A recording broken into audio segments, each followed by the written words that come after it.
Welcome to the 3 Count live stream. I am Mongo Slade, and this week we have got a pretty stacked show. Just a lot of tidbits more than anything. Nothing too major, but just a lot of tidbits that I want to go through, and it ought to be fun. More than anything, nothing. So it ought to be fun. We got several stories. John Cena, Vince McMahon, it being an issue that John Cena is still friends and still friendly with Vince McMahon.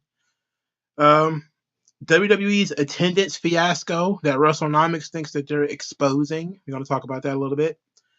We're going to discuss Valentina Furoz and the trans issue that she went through, the tweet, delete, and all that kind of stuff. The Dutch Mantell Ric Flair fiasco. The Bella Twins leaving WWE. Stacy Keibler in the WWE Hall of Fame. Also going to talk about the Great Muta in the WWE Hall of Fame at that right there. And Saraya being fined for profanity on Dynamite. So there's a lot to go through here. Again, welcome. I'm glad to see everybody who's coming in so far. Still, thank everybody for coming on, for spending a couple of hours a week with your boy, and especially since some of you guys actually watch the videos too. That's nice. That's very nice of you. As usual, I would like to get this done within 2 hours, but it probably won't be. Also, I probably won't get to everything listed here. Okay, a lot of this stuff is just planned things. So will we actually get there? We shall see. Also, I will be talking about this kind of a bonus, and I probably will talk about this because I do want to talk about it. The story going around that Gunther is not ready for a match with Brock Lesnar. I do want to discuss that too. I definitely will probably squeeze that in here somewhere.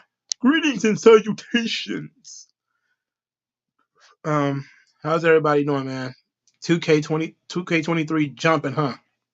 All right, WG Phil enjoying K23. All right. I'm glad y'all enjoying it, man. I see a lot of people playing it. A lot of people are playing it and on top of it, so that's very cool. So, should we get right into the Vince McMahon John Cena thing? Let's get right into that. How about it? So, John Cena did an interview, which is what John Cena usually does, because he's always selling something. So this was from March the 14th. So John Cena does an interview with Associated Press. Now, the crazy thing is people acting like this was such a hard question. Like it was a tough, question. Like he had to dig down deep to answer this question. And it wasn't the case. It's very odd that they would think that. But this interview was very interesting. Period. For instance, his thoughts on WWE being sold was interesting. But so let's talk about that. Let's expand the topic a little bit because it's kind of narrow as it is. So Associated Press asked him about WWE being sold. It says, quote, how do you feel about the fact WWE could be on the market? Cena said, that's above my pay grade. I just don't know what's going on with that. I love Vince McMahon. He's everything you could want in a great friend, business partner, father, mentor. I love the man. But his business dealings are his business, and what he shares with me, that's between us.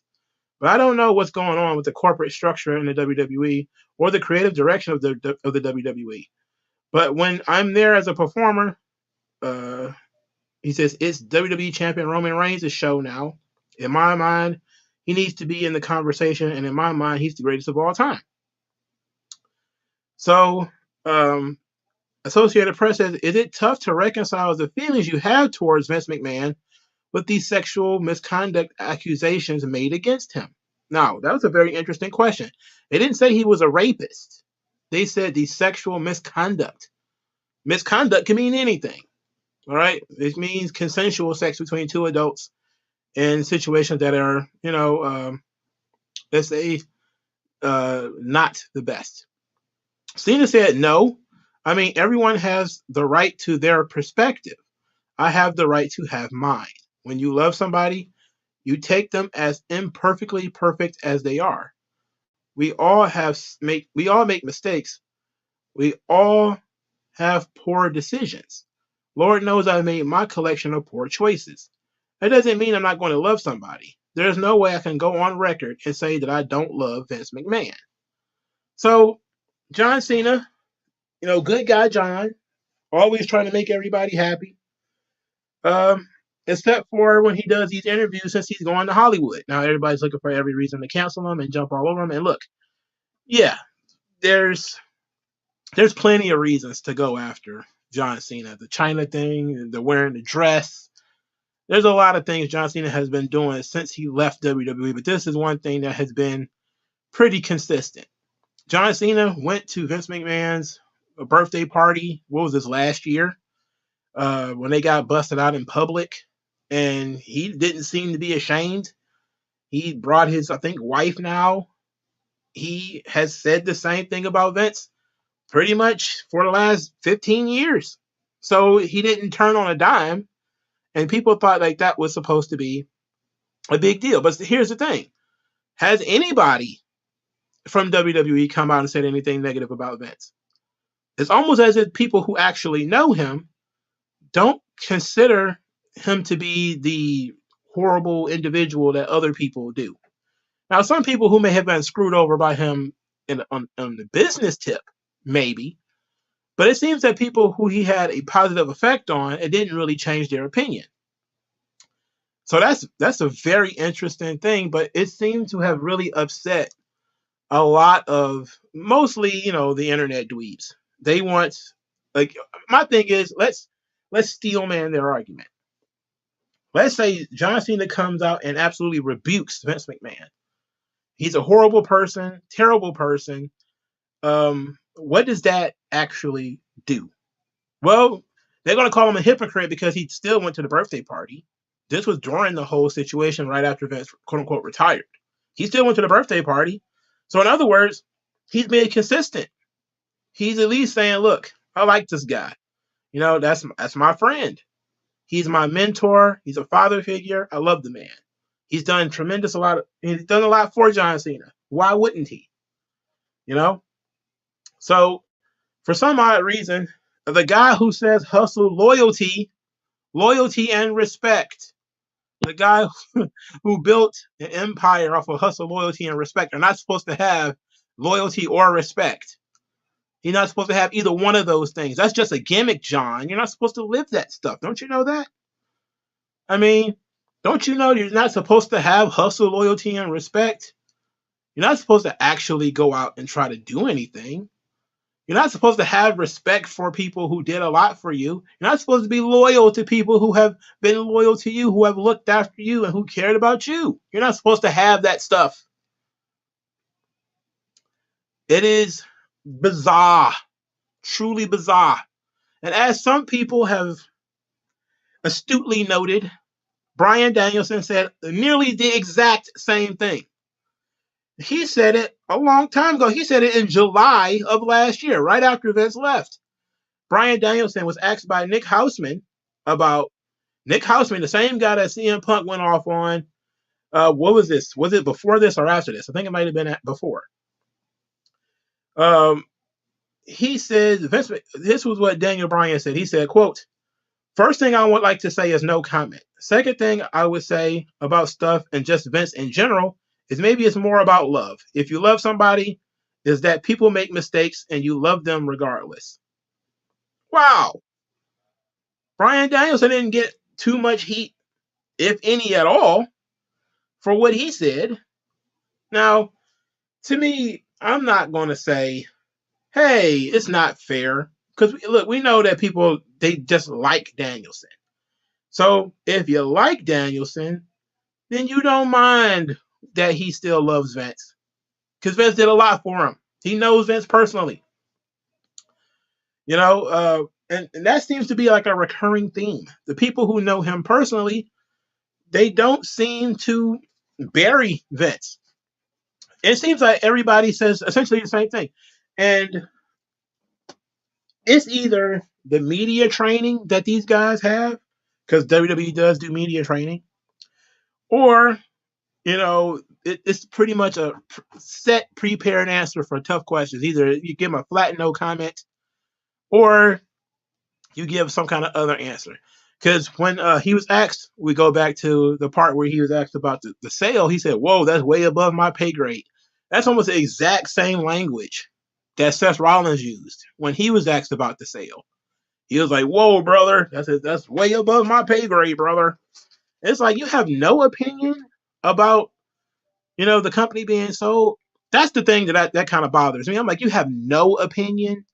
You mean to tell, like, I know you don't want to go on the record to the media and say stuff, which is fair. But, I would still have a public opinion. I still kind of be like, hey, not thrilled about this idea. It came out of nowhere. You can give an answer without giving without being disrespectful. I think Pat McAfee said it best when he put out that little thing that he put out the other day, where he says, if the company is sold, does he want to do business with those people and make money with those people? That's a legitimate question that everybody who is, in this situation has to answer. Maybe you don't want to do business with whoever buys WWE if it's actually sold. But to say you have no real opinion is, everybody knows that's just a business response. But to profess your love and support and appreciation for Vince, that's a good thing. I really appreciate John Cena for that, because, look, some people are taking this. It all boils down to how people are choosing to look at this subject. Everybody who's running around talking about rape and all this kind of stuff, there's no way you can excuse that. Like I said, rape is the one thing. Rape and child molestation, you can't do that by accident. You can accidentally do a lot of crimes. Rape ain't one of them. Rape ain't something you do by accident. You can't make a mistake when it comes to that. So it's a serious accusation to say seriously that somebody raped somebody else. If you can say a guy had a consensual relationship with a secretary, which we know he did more than once, that he maybe had such consensual relationships with female wrestlers, which is suspected to have happened more than once, that is an impropriety. It is misconduct, especially in his position. It ain't rape, though. It ain't nowhere near rape. And since he was not arrested for any of these crimes, since none of these crimes are going to any type of court, to me, these things seem pretty ridiculous. I think that John Cena or Bryan Danielson and these kinds of guys, they feel comfortable going on record and saying this stuff because they probably know a little bit about it, and they probably say to themselves, you know what, so what? Again, Vince was doing what pretty much every guy in the 1950s and the 1960s was doing. He's banging the secretaries and, the janitors and whatever else because he could. The world changed. That stuff's frowned upon now. So it is what it is, And you pay people hush money for whatever reason. Maybe you just don't want them talking about your relationship. You don't want them writing books. You don't want them doing interviews, et cetera, et cetera. That kind of stuff happens. It's very unfortunate. The more you think about it, of course, the more you come up with a lot of that stuff was hearsay. You read the Wall Street Journal article. I mean, I've been down this road before, right? Somebody familiar with the matter. These guys didn't actually read the documents themselves. They don't know what the documents say. But nobody's going to blow it out of proportion by, filing a lawsuit or anything like that. They don't know they just know that these documents exist. Most of these people don't even know what's on them. They just know what they were told that was on them. And since you get information from another party, they can do whatever they want with that information. Twist it, bend it, exaggerate it, undercut it, whatever they want. Okay? So I'm not surprised at all that John Cena, Mr. Hustle, Loyalty, and Respect, has hustle, loyalty, and respect for Vince McMahon. Well, I guess loyalty and respect. Why would you have hustle for Vince? That doesn't make sense. Well, I guess you do have hustle, considering he spent a long time working for Vince.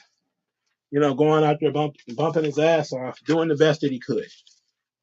You know. So an addendum to this is actually Vince and the biopic. Let's talk about the biopic real quick. So apparently there was going to be a movie named Pandemonium. It was going to be on the life of Vince McMahon. So WWE kind of slid in there and they kind of got the rights to the movie.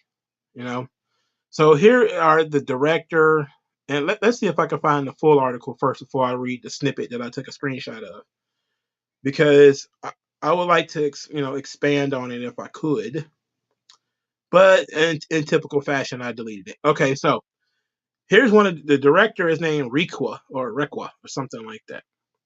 He says, quote, we have never in our career had the studio.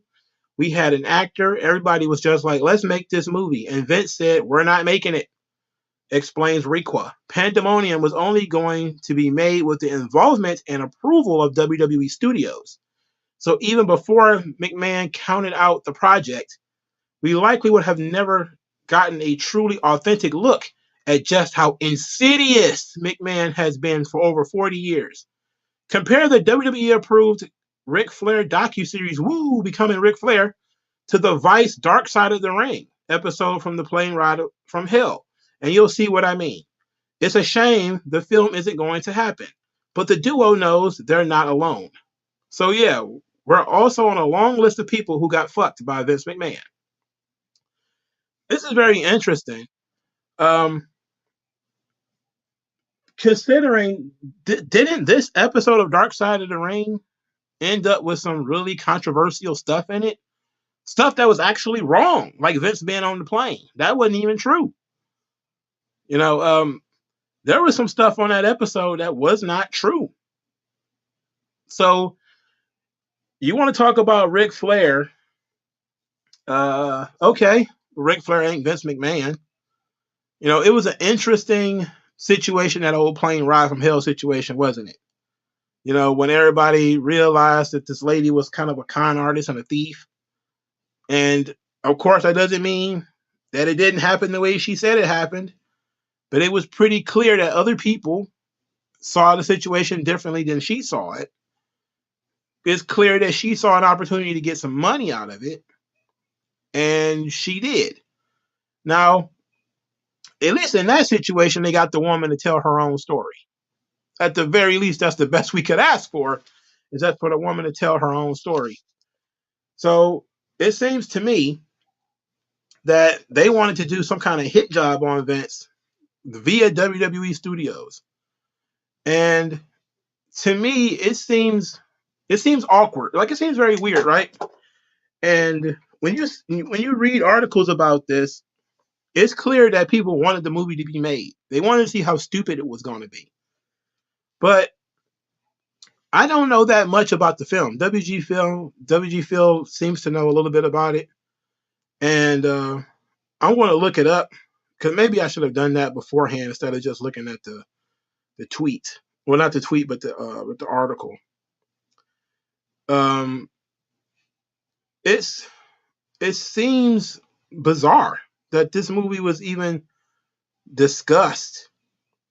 I'm going to look up some old articles about it, considering any new article about it is about how the filmmakers are going to complain, and the filmmakers are upset about it. It's like, so what? But this goes to my point that I was going to make before I kind of got distracted.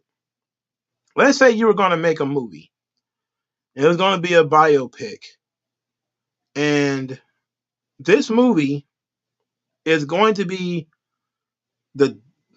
a movie that's pretty much making everybody around you look ridiculous. And it's going to make you look ridiculous.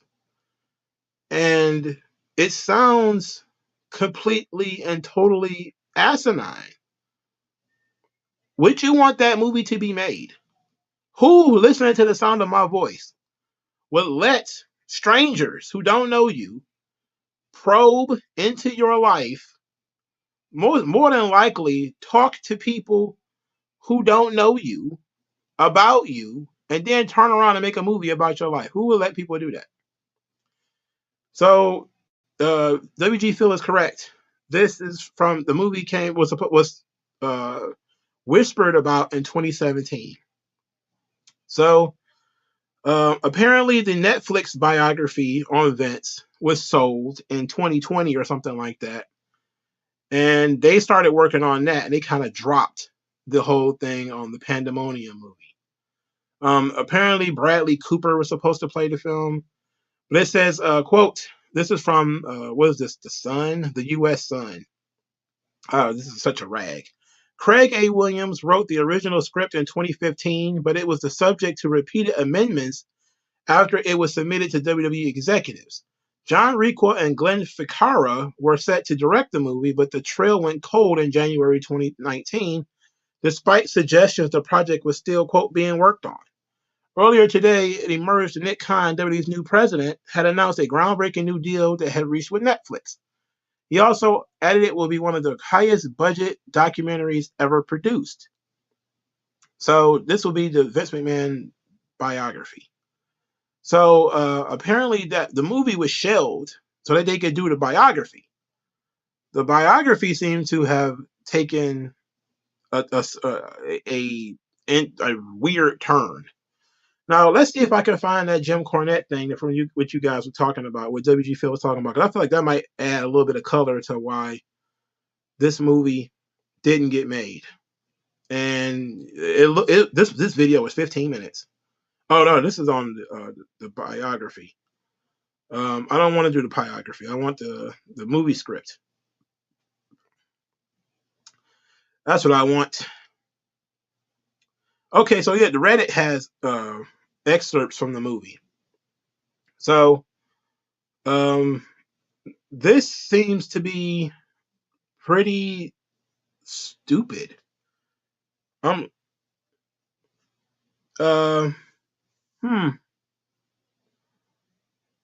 So it says, apparently the story starts in the 1970s with Vince and Linda already married.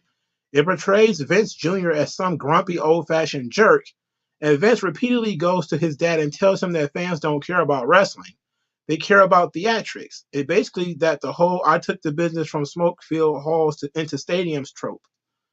I want to see where it is. Like, where is it? I don't know. Okay, so here's a SES Scoops article on the movie. It says WWE chairman has an incredible life story, blah, blah, blah, blah, blah. Sony's TriStar is reportedly in talks to pick up the screenplay, and the film will be called Pandemonium. Ex-WWE writers Alex Greenfield and Court Bauer recently got a hold of the screenplay for Vince's upcoming biopic and shared some exclusive details on what's in store in their MLW radio broadcast.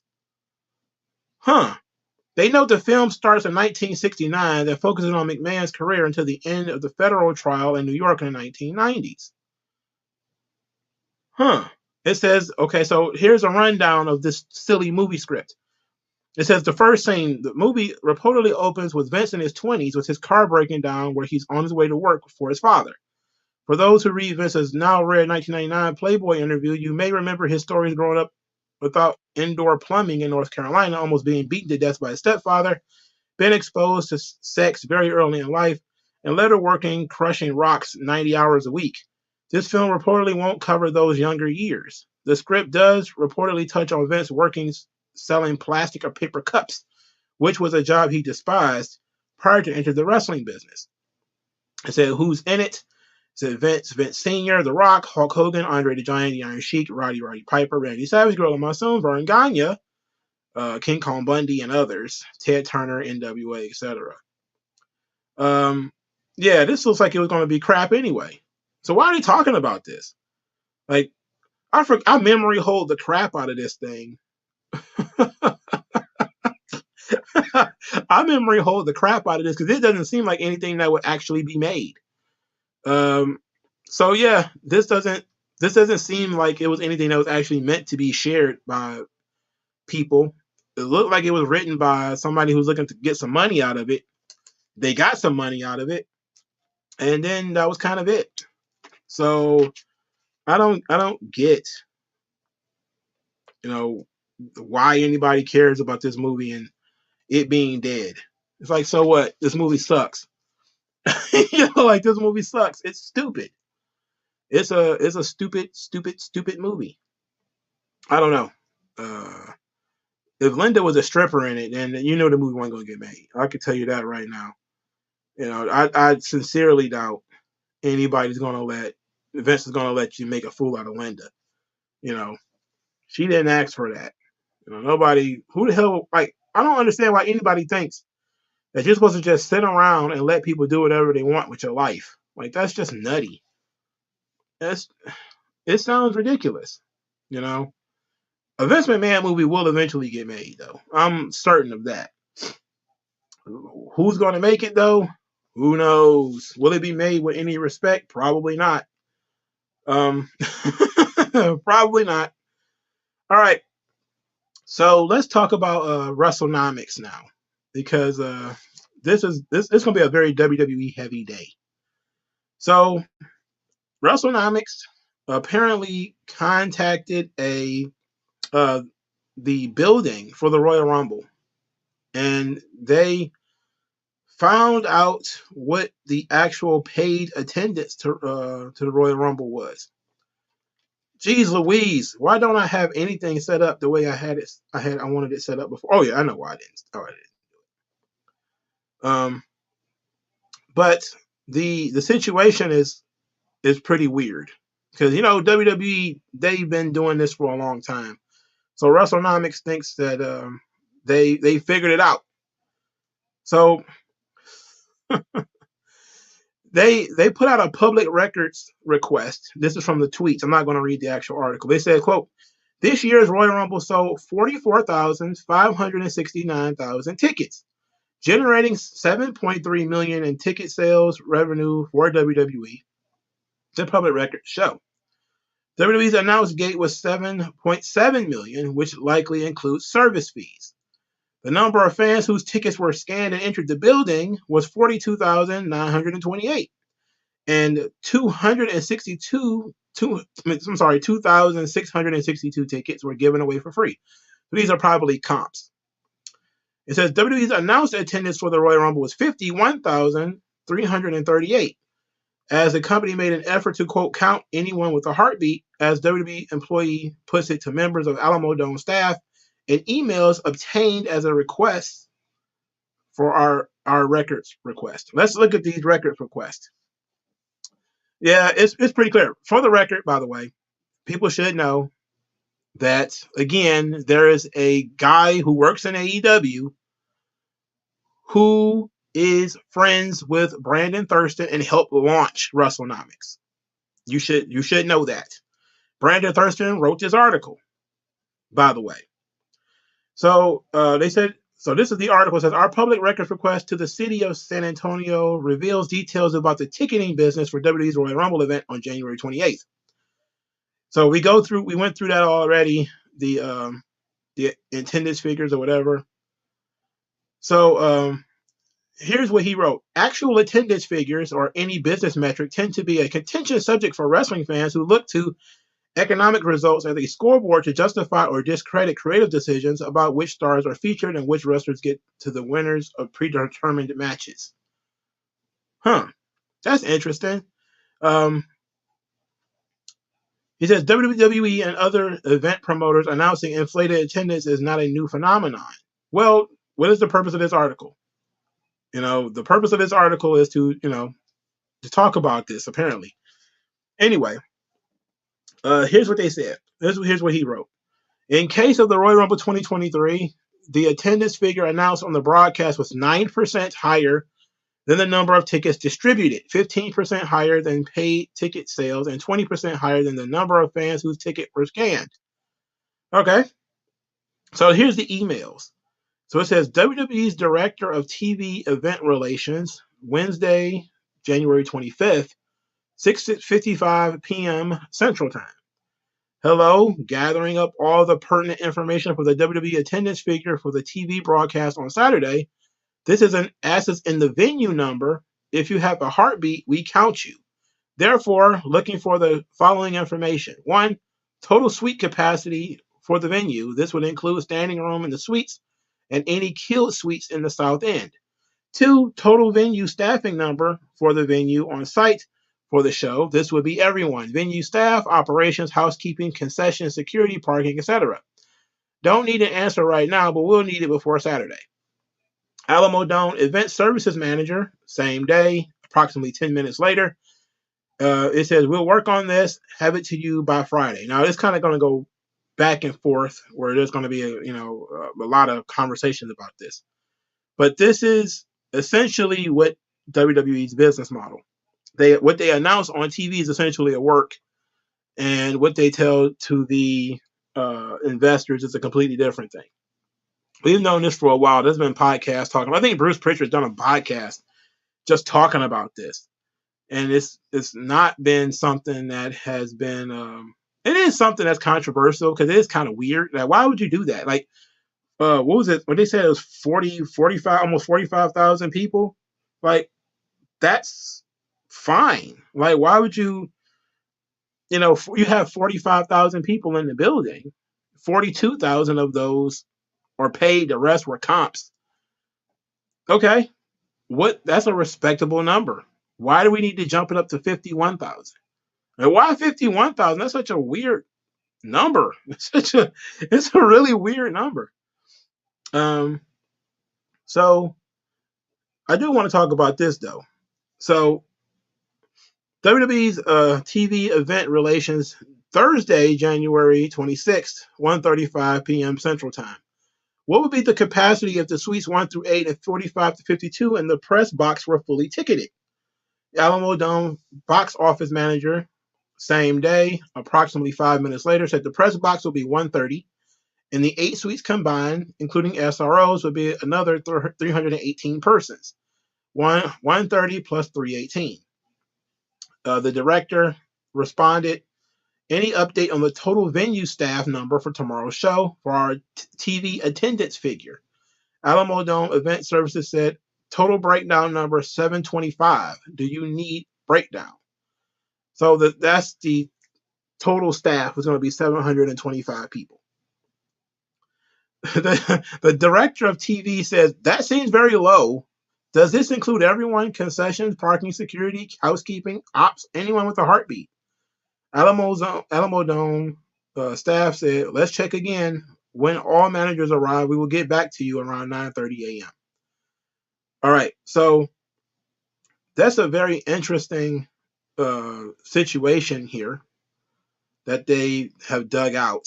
My thing is, if you can do this, it's got to be something special about this particular building that you can, I guess, launch some kind of FOIA request against this building. Because why wouldn't you do this with all buildings? Why not every single building? That's what I want to know. Why not every single wrestling show? Since everybody talks about this wrestling show, various wrestling shows talk about, this situation. Why wouldn't you do this for every show? Seems to me. Now, some people have suggested that Brandon Thurston actually runs the WrestleTix account. I'm not going to go that far because I don't know that to be true, and I have no reason to believe that.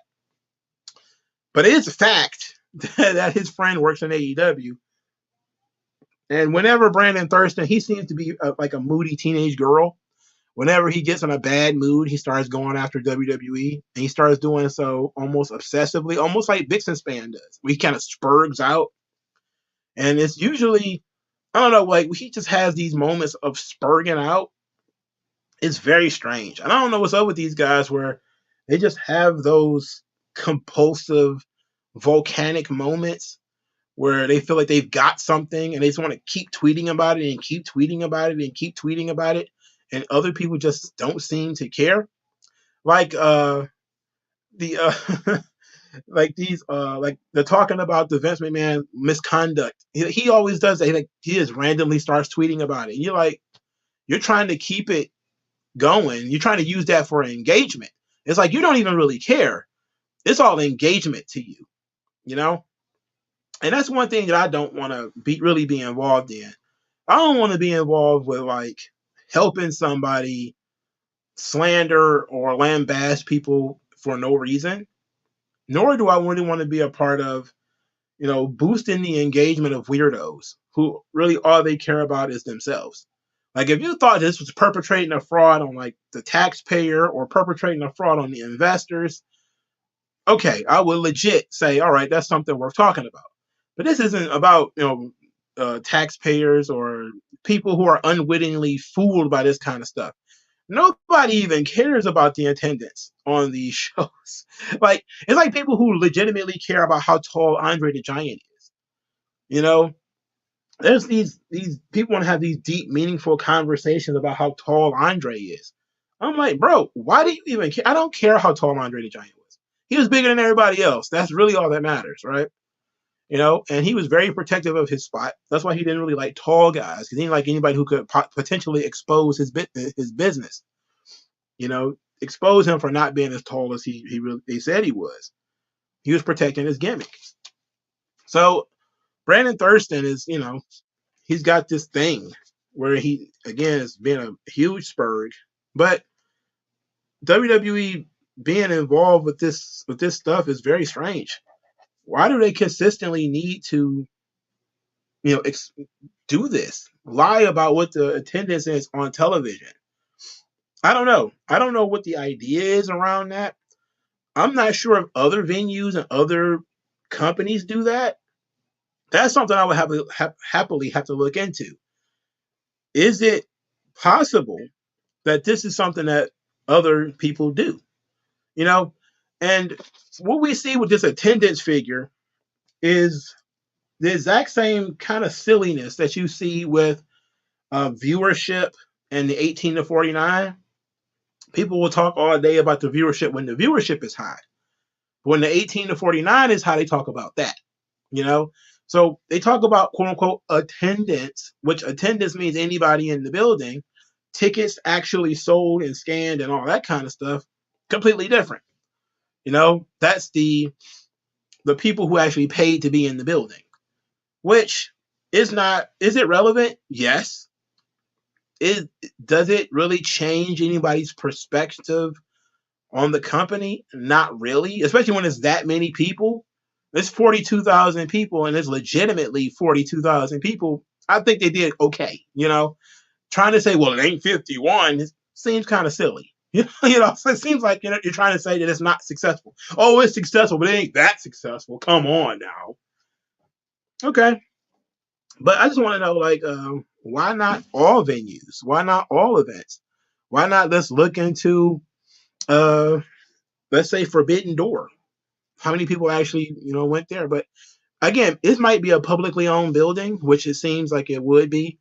In order for them to be able to get a public records request, it would have to be some kind of publicly owned building. All right. So let's move on. I'm trying to get through this because I want to be able to get done with this whole thing in 2 hours. We're already through 3 subjects already. All right, so let's talk about Gunther. So somebody, I don't know, I'm not sure who. They put out an article saying that Gunther is not ready to have a match with Brock Lesnar. Or that WWE thinks Gunther is not ready for a match with Brock Lesnar. Let's get this correct before I really pontificate on it. So it says, "Is Give Me Sport," or is it Ringside News? Who supposedly broke this story? That's what I want to know. Who is the one who supposedly? Okay, Give Me Sport. Let's go through this. I don't want to use Ringside News. Ringside News sucks. So it says Triple H thinks Incredible Star isn't ready for a major WrestleMania match. So it says, why isn't Gunther versus Brock Lesnar happening? It says Gunther has been the most protected WWE star since WrestleMania 38 last year, not losing a singles match since arriving on SmackDown in April 2022. However, despite that, Sports Illustrated is reporting that the feeling within WWE is that Gunther isn't quite ready for a big singles match against Lesnar this year. Okay, it says the prevailing belief internally is that Gunther needs another year before conquering a star the caliber of Lesnar. After one more year of further establishing and cementing himself as a ring general, he and Lesnar could have a memorable encounter. So, you know what happened? The dirt sheets got hold of this thing and made it a bigger deal than it really was. And it wasn't until I read that I realized how minute the issue actually is. Right? I've been seeing people say, Walter's been wrestling since 2017 or whatever. I think somebody even said, I think he said, was it 2017 or no? Because he actually came to WWE in 2011, 2012. I think he was wrestling before that. So maybe 2007 was the words I'm actually thinking of here. Is maybe it's years before that, 5 or 6 years before he came to WWE. It's like they're not saying he's not ready in terms of in-ring work. That's silly. They're saying his character needs more time to be fleshed out. He needs more time to be established. To me, that seems like it's fair. I wouldn't necessarily go on record and say we're going to wait till next year or something like that.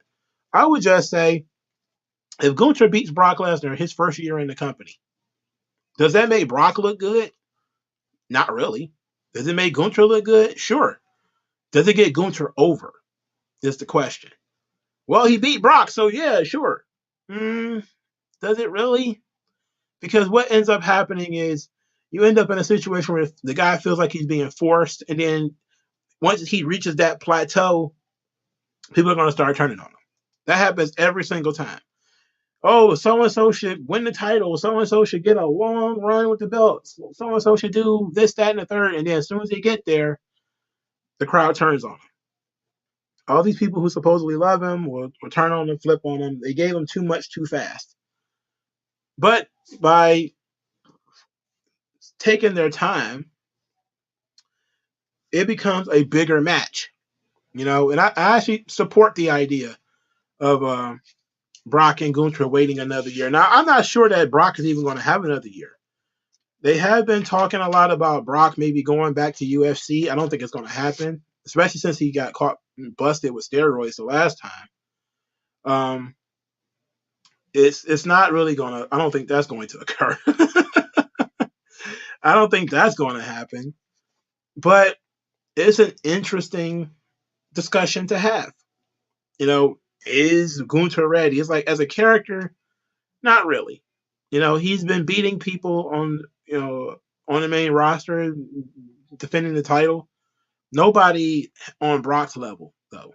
Nobody in that upper main event level. He hasn't gotten there yet. Nobody's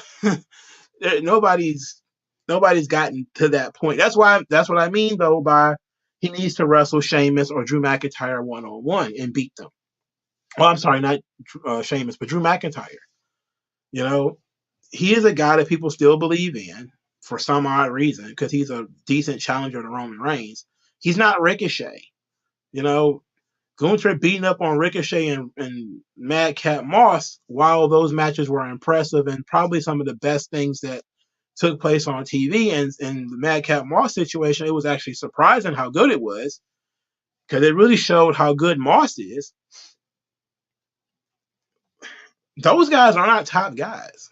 Okay, they're not top guys. When you're beating top guys, then you're ready. When you're in a position where they're ready to put the belt on you, then you're ready. If he's going to beat Brock and still be the Intercontinental Champion, that doesn't do Brock any favors. It just doesn't. If he's just a badass monster or whatever, yeah, sure. Brock could put him over and under the idea that he's going to go on to be world champion at some point. I'm pretty sure Brock would be thrilled to put him over. He put over Drew McIntyre. Is he going to put over Omos? Probably not. This whole thing with Omos is just going to be about, showing that Brock still got it. Yeah, Brock's not going back to the UFC. I don't know. Some people have been pitching that idea because they keep saying that he's on his last run in WWE. Um, I don't know how true that is. It's just more speculation that people are throwing out there. It doesn't necessarily mean that it's true.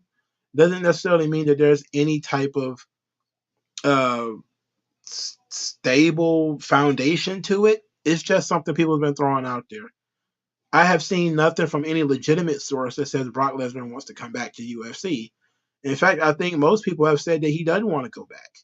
You know, he probably might wants to retire proper when he's done with pro wrestling. Why would he want to do UFC again? But ultimately, Gunther has yet to be tested truly and checked truly by upper tier, guys, like real upper tier guys. He hasn't gotten there yet. He's been slaughtering the lambs so far. He ain't got in there with like the real predators yet. And he's been doing really good. He had a really great match with like Braun Strowman, which was a surprise to me. But he's got to get in there with the guys Bennett's talking about, Lashley, Seth, Cody. He did have a great, 10 minutes with Cody at the Royal Rumble. A guy like Edge or something like that. He definitely needs to get in there and do more, until he can prove that he's on that level by, getting on that level. I don't see the desire to push him further than need be. So to me, it seems kind of silly that we would do that. I don't get it. All right, let's move on. Let's talk about the Bella Twins. So they leaving WWE. It was announced, I think, March, was it the 15th, that the Bella Twins are going back to being the Garcia Twins, and they're going to have a podcast on Sirius XM Radio. And this led to just a little bit of controversy, as Saraya said, "Welcome to freedom" to the Bella Twins or whatever. And that led to some ignorant, ridiculous WWE fans to pull their panties over their head and, "Are you threatening me?" It's like, she's not saying anything negative. She's just saying, welcome to, the world of being independent and not being, under WWE. So here, the tweet actually said, "Welcome to freedom, ladies. I know this next chapter is going to be even bigger." Then somebody says, "If WWE is so bad, why let them do documentaries based on your careers?" And she says, "Not at one point did I say they were bad." She says, then she went and cussed out a fan by saying she could do whatever the fuck she wants and all that kind of stuff. You know how AEW fans, wrestlers are. They have no decorum at all, which is unfortunate for them, of course. But yeah, WWE fans were being real ignorant about Saraya's tweet, which everybody knew what she meant. I guess she must have said something else and she deleted it, because I think it was maybe chains involved or gates involved or something to that effect, similar to the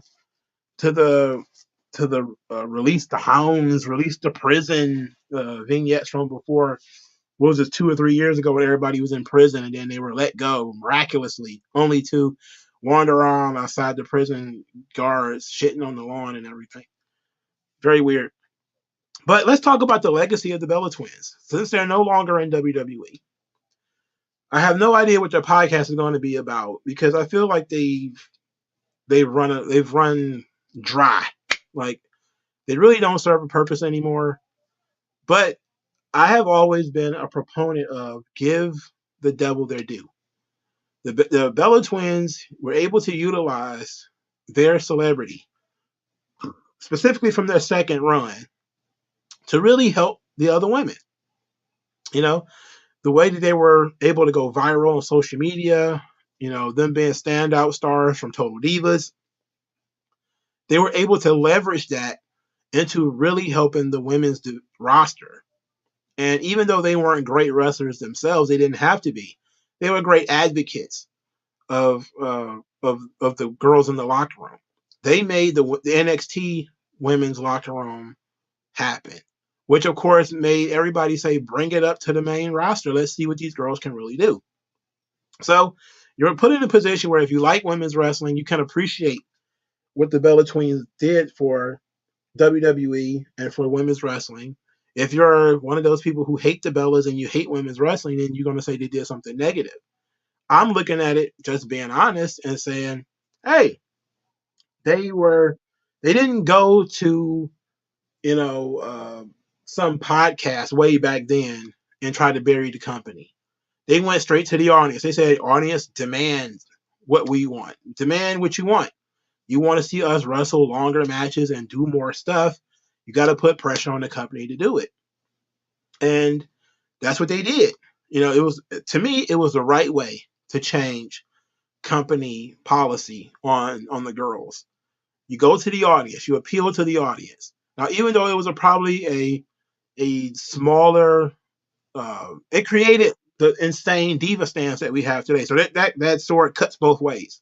Because now we've got the insane Liv Morgan fans and the batshit crazy Sasha Banks fans and all the diva stands who are just perpetually gay and weird. Those guys are not welcome. All right, they're a big problem. That the Bayhavization of the wrestling audience, where now it's all finger snaps and butterfly belts.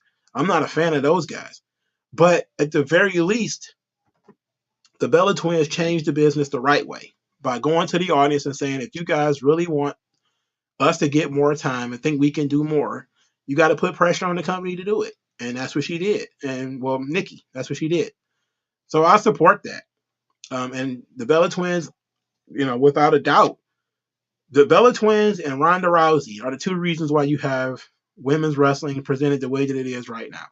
Ronda Rousey by showing that it was box office in the UFC, and the Bella Twins for changing fan perception in WWE. AJ Lee helped too, but she was more of a whiner. She was more of a let's be snarky about it. When the Bella Twins were kind of like, let's rah the troops, AJ Lee was a little bit easier to kind of poo because it's just another whiny girl whining on a microphone, whining in an interview or whatever. But when somebody actually feels like they can add something to the company and they're saying to themselves, hey, let me add things to the company, I can do more than what you're letting me do. Then people are like, yeah, let's see what she can do. Let's see what they can do. As opposed to, you taking silly pot shots at the company and interviews and on TV and stuff like that. That didn't seem to help much. So I know a lot of people think that AJ Lee changed anything. It's like, okay, but how?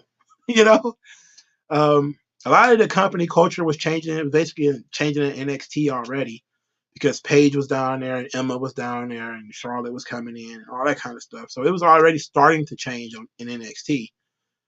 It took a little bit longer on the main roster because the women's segments was perpetually losing audience. And even today, they still lose the audience. That hasn't changed. That ain't changed one bit. But at the very least, the girls are actually able to add more to the product than they used to. So that's unfortunate for her. You mean Nikki? Nikki was the one who was sleeping with John Cena. She didn't get the Cena baby that she was looking for. She didn't get the. She got the ring though. It was all a joke. It was all a dream. It was an angle for John. Vince pulled him in the audience and pulled him in the back room and said, "Pal, we need a WrestleMania moment, pal. You gotta propose to Nikki. Yeah, whatever you say, boss." And he had no intentions of marrying that chick. None. No intentions. He went out there and did it anyway. But Nikki Bella has been dragging Brie along by the wrist for the last, 6 months. On every excursion, she keeps going out here, putting her foot in her mouth. What was this, though? The most recent Raw reunion thing where she was talking about the women and how the women deserve more time. How do you not have women's matches? How do you not have women's this and women's that? And then she starts talking about how she was the most hated person in wrestling. And I just was like, man, she's trying very, very hard to stay relevant. And now we see why. She was trying to drum up business for the eventual end of the of the relationship. So I want to find her most hated comment. That's what I want to see. I want to read that again. Um, this is funny because this is hilarious.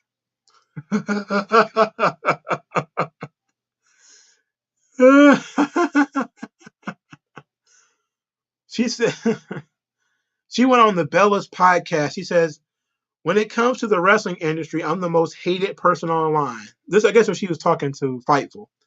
There's literally an article written about it 2 weeks ago. It's true. I'm the most hated person in the wrestling industry. And it's so mind blowing because I'm probably one of the nicest. Beyond that, I'm hated for being so misunderstood. If I stick up for the women, I'm hated. If I stick up for myself, I'm hated. The thing that has always been mind blowing is I've never claimed to be the best wrestler. For some reason, me wrestling and showing passion and love, they hate me for it. It's like I'm not allowed to be passionate or have any love for it. She says in every industry there's an MVP, there's a champ, there's the best. In ours, you don't have to be the best wrestler to be the most popular.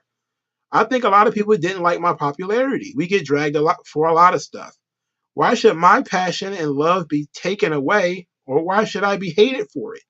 I love the business so much, and I loved being in the ring so much. I never claimed to be the best, and people drag me as if I'm out here saying no one can beat me. Yes, I am the longest reigning Divas champion in history. That'll never change. It's not like we were in the Olympics and I got there and won it.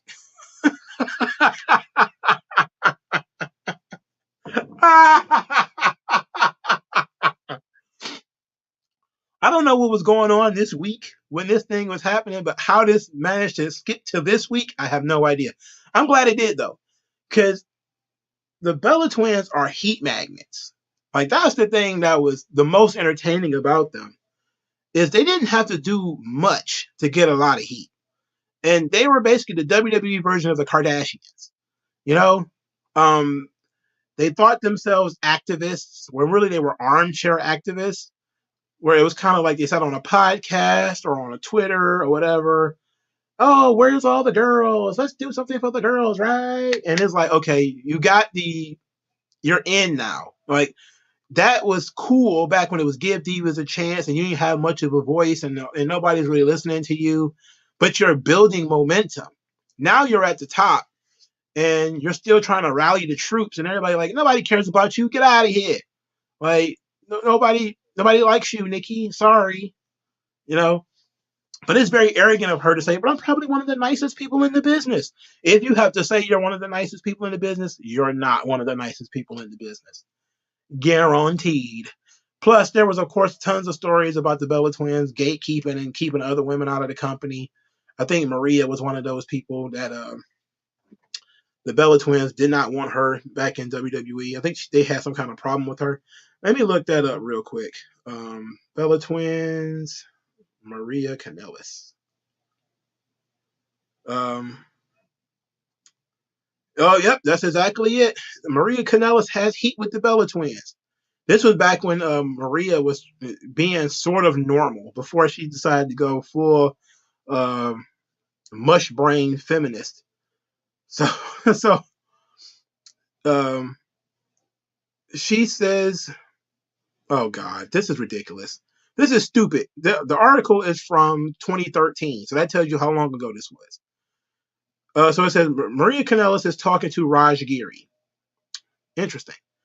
And she says the heat of her and the Bella twins started from here. Me and Dolph Ziggler were very close friends. We have been for a long time before the twins ever arrived. And one time I was dancing with Dolph at a party at Green Iguana Place or something. So we're all out having fun and dancing. I was dancing with him. I was dancing with the girls. I was dancing with other people that were there. So all of a sudden, when I'm dancing with Dolph, I get a tap on the shoulder and it's Nikki Bella going, "What are you doing?" I said, dancing with my friend. And she says, "Oh, he's with me." And I said, "Okay, sure." Later. This is pathetic. This is absolutely pathetic. Later, she says, quote, they called me. I was busy. I sent her a text back. I said, there's nothing really to talk about. I know what the story is, and God bless you for it. I hope everything works out. There's no real reason to talk to her. She's not worth my time. She took something from me, and it wasn't a man, or it wasn't a piece of candy. It was a contract. It's my career, and I think for me, that's probably the worst thing you can do is mess with my money. I'm not going anywhere. I'm in wrestling. I'm staying in wrestling, and I'm sure our paths will cross again. Now, of course, later on, Maria tried to come back from WWE, and she said that she was being blocked, quote unquote. It came out later that it was actually the Bella twins who didn't want anything to do with her. And they didn't want her to come back, so they kind of blocked that. So this story kind of seeped into the internet, and there's a few more stories like this, no doubt, about the Bella twins, specifically Nikki Bella, who is one of the nicest, by the way. Question. Isn't it kind of weird that John Cena has a history of stealing the boys' girlfriends? There's 2 or 3 stories about that, isn't it? John supposedly, allegedly, I don't like to gossip, allegedly was banging Mickie James, and she was dating, I think, Kenny Dykstra at the time. And that became a big deal. It ended up with Kenny being de-pushed and fired.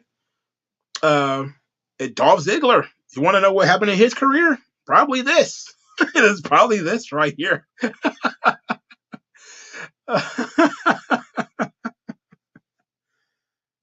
That's weird. It's very weird.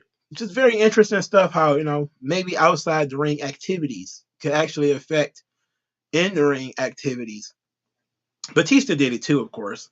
We know for a fact that Batista smashing Melina, or being very friendly with Melina, however you want to put it, is the reason why John Morrison never really made it anywhere. Luandil, I'm going to have to talk to you one day so you actually explain to me how to pronounce that nightmare of a name. I'm going to look up Maurice and Nikki Bella if they have any heat. So let's check it out. Let's see. So this was Maurice's heat with the Bella Twins and WWE Explained. Let's see if we can find quotes or whatever.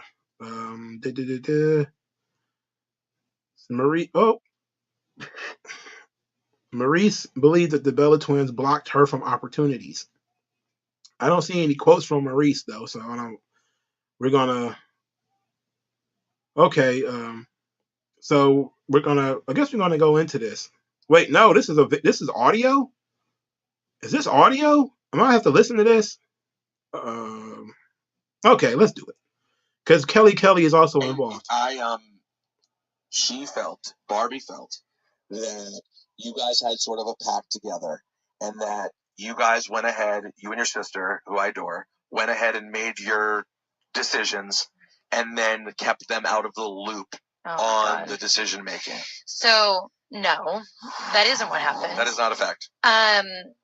They wanted, first of all, they just wanted all 5 of us to come back. They didn't even talk to people at Total Divas. Now, there was one person, they wanted Maria, Barbie, and Maurice, Brie, and I to come back just for WrestleMania. Or they had an idea for a story. You were gone temporarily. By the way, I forgot that there was a time you guys were gone. Yeah. All right, you guys were gone. So unemployed. What year was that? That was around 2009? I'm so bad with later. years. It'll be later. This is the Cheap Heat podcast, apparently, because that's Rosenberg, and I think that's Stat Guy Greg talking. I used to listen to Cheap Heat podcast. How old is this? Oh, this is from 5 years ago. Sorry. I forgot to tell you how old this thing is. But apparently Nikki Bella is trying to explain why she's got heat with Maria, Maurice, and Kelly. That's why Barbie is Kelly, by the way. Maybe later, 11, 12. Yeah, maybe. So there was that. Nothing about Total Divas. There was one person who worked in the office who expressed how they would like a certain 4 to be on Total Divas, which was Maurice and Barbie and Brie and I. But there was nothing confirmed at all. But see, I think that office person should have never said that. Did you make a pact with the girls though at that point? First of all, a pact? There was no pact. We all said we all wanted. It sounded like it was a blood. It sounded like you guys. Yeah, I'm looking for the scar on her palm. That's the like craziest thing. And what was crazy is we all were staying firm on what we all felt we deserved, and we all wanted the same thing. And then we all got a big old no, and that was it. And none of us heard from them for like a while till Brie and I got a call. And this is when the Total Divas stuff came up, because Brie and I had met with the AIM Network way before any of that went down to do our own reality show. So when WWE and E talked about Total Divas, they're like, well, we only want to do it if we have Bella Twins. So WWE goes, shit, we got to bring them back. So they called us. At this point, I don't know who's being called or who's not being called. And right? And at this point, you are no longer taught. Let's be honest. I'm going to push you. Yeah, push me. You are not talking to Barbie on a regular basis at this point? No, we're still friends. You're still friends? Yes. Okay. But at this point, could you say much? When I debuted on Monday Night Raw, I got the call Saturday. I got this call about Total Divas, and that means we have to debut you guys this Monday night. We were like, wait, what? Then from one of my bosses, who I can't name, but one of the head bosses, then says, oh, by the way, you cannot contact Maurice or Barbie and tell them. Till after you debut on Monday Night Raw. My sister and I legit did not sleep for 2 nights. But then I went to John. I was like, I have to say something. Like, this is not cool, blah, blah, blah. And John's like, do you want to listen to your boss? And wait till Monday night? John of all people, if you ask, he's going to tell you, listen to the boss. Yeah, do what right. And you know what? And I did that. And I feel like out of the whole thing, that was my mistake. Was I felt that when I walked into Raw, okay, people are going to see me, so it's going to go everywhere. So I'm going to send the girls a quick text, and I'm going to call them later. The response that I got back on the text message, I was like, was so just like not friendly that it made me so turned off. And I tried calling Barbie, and they both bashed each other, like texting me back. Well, that one better not be on it, and that one better not be on it, because those two never liked each other. So it was sucks because Brie and I were put in a very what kind of situation is this? This is Total Divas. This is some ancillary TV show, and there's so much just grossness about it. Every time I hear about this show, it's disgusting, weird stuff. You know, didn't they kick Lana off this show? You know, there is another 4 minutes of this. I don't know how much more of this I'm going to be able to take. I'm going to push through because I started it. If I start things, I kind of finish them. I'm going to push through until it started coming across as irrelevant. Then I'm going to stop it. But my God. So she got the call to go back to Raw first. And she told Maurice and Kelly, who then got mad at her because she was asked to come back. And they weren't. Then they got mad that the other one might get asked to come back and they're not. What on earth? What is going on? The crazy thing is, I think the story got its hooks in me.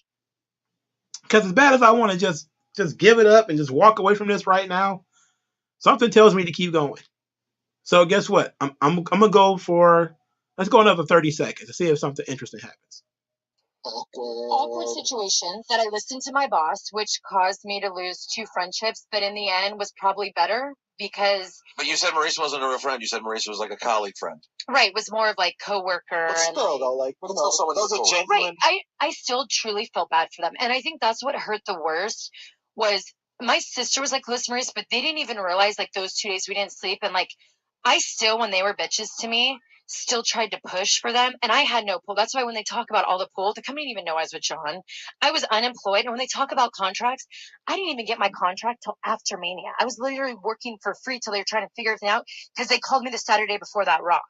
So I literally had 2 days to try to get my thoughts. I was on a flight the next day. All right, so I have to ask you this. Have you spoken to Maurice? That was my question. Yeah, no. And I've been asking you, so still no.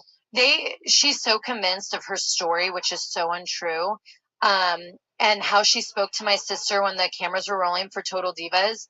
to me, like when you disrespect my sister so bad like that and you make up lies, like also the stuff is Maurice and Maria went and did a lot online and they actually almost got my dad fired. And the one thing is Maurice knew my dad was unemployed for so long. And Maria spread rumors of that my dad physically assaulted him and my dad almost got fired. His boss, no, it got real. So when people, they say their side, but I don't feel the need that I always have to share my story. But what was... Oh my God, these women. These women, bro. God, what the hell? What? Man. Women. Lord, women. Just listen to women. Listen to women. God, what the? Jesus Christ. Listen to women. What the hell is... Oof. Maurice is just a work friend. She's not a real friend. She's just a work friend. Oh my God. She said they tried to get my dad fired. Oh, holy shit. What the hell? Good God, bro. Oh. Mm-mm.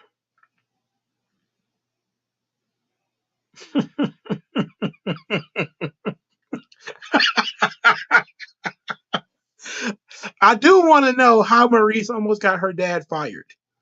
I want to know.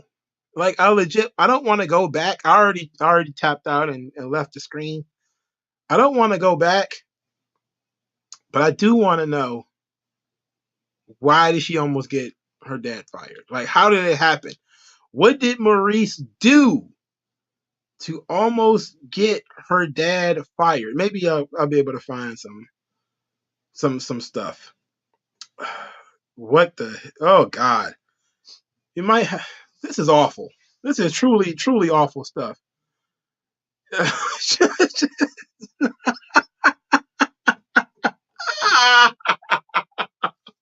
me see if I can find Maurice talking about it while we're here. I feel like we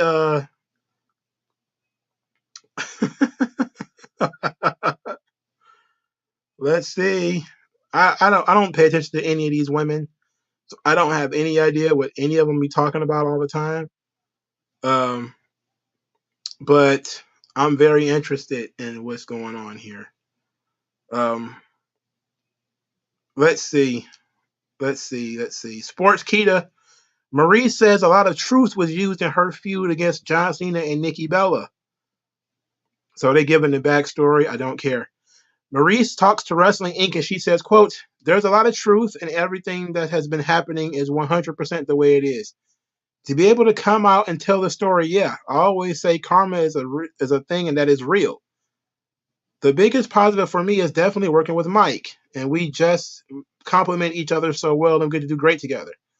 And you see where we were when we first started at the WrestleMania last year. This year, I mean, thank you. We're doing so well. This has nothing to do with Nikki Bella. She just said there's a lot of truth. That's it. This sucks. Like, where's the dirt? Where's the dirt? I would imagine Maurice has two contracts. I would imagine she has a on-screen talent contract and the reality show that she does with Miz. I would guess like she would have those two. She probably doesn't have like a wrestling contract, I don't think. But she probably has to take bumps occasionally. She does fall down every once in a while. But I would imagine those would be her two. She would have at least two different contracts. So I don't know, man.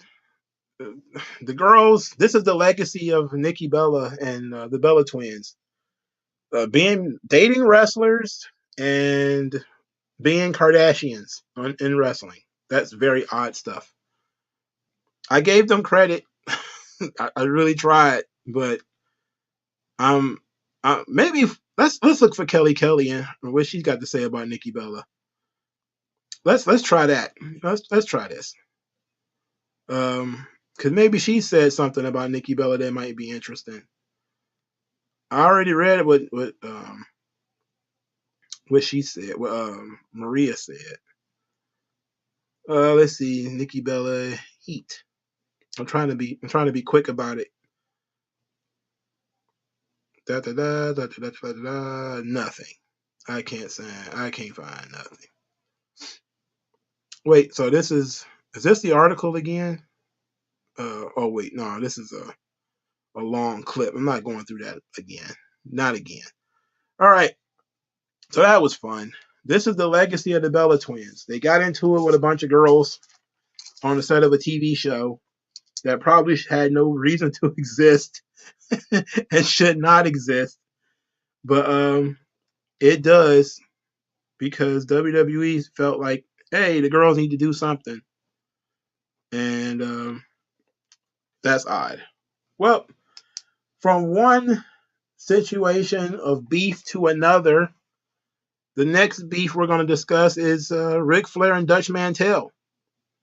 This thing started out pretty odd because I really wasn't expecting to talk about this. But what got me to talking about it is the run-in we're going to have a little bit later, where there's going to be a run-in from Cary Silkin for Ring of Honor.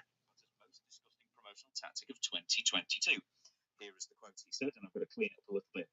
You know what I got to say to that? I made 300,000. So this is the this British dude. I don't know who he is, but he is the co-host of Dutch Mantell's podcast.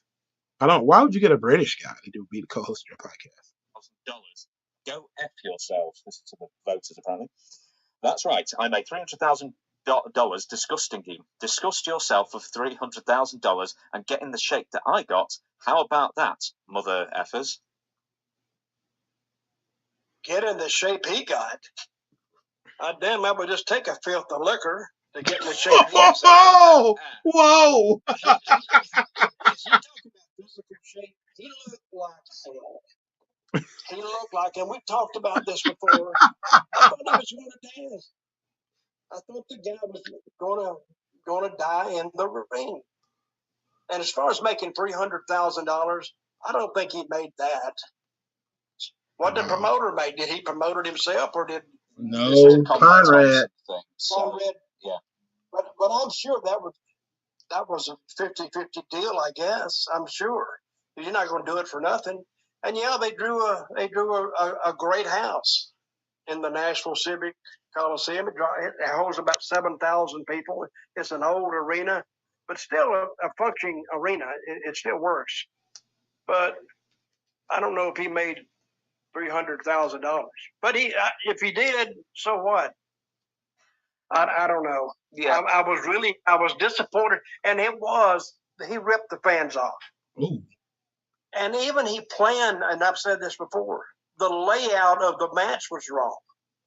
Why didn't they let his son-in-law do the sell part and Rick make the comeback instead of him going in there and trying to sell and then winning the match? And he was sweating like a Russian racehorse.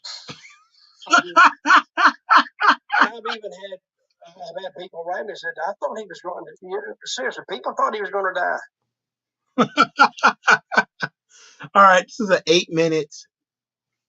8-minute thing. I cannot do the whole 8 minutes. It's just too much. But Ric Flair did respond to this.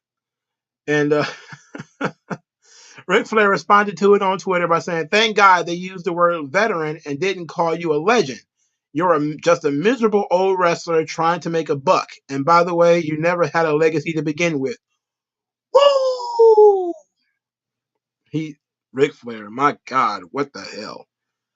Later, for no reason, Ric Flair came out of nowhere and said, Dutch, let's just agree to hopefully growing old reluctantly but gracefully. We as old veterans need to be united, not at odds. Heart.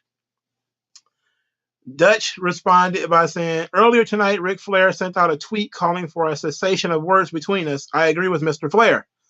Tons of respect for you. Didn't intend to ruffle your feathers. Love to have you on my podcast to get your side. Take care. Now, you'd think this would be over. At least that's what you would hope. And at least it was over between them. It was not over because Cary Silkin, who used to own Ring of Honor, did not know that this whole thing was over when he decided to tweet. He says, sorry, folks, every word Dirty Dutch Mantell is saying about Ric Flair is true.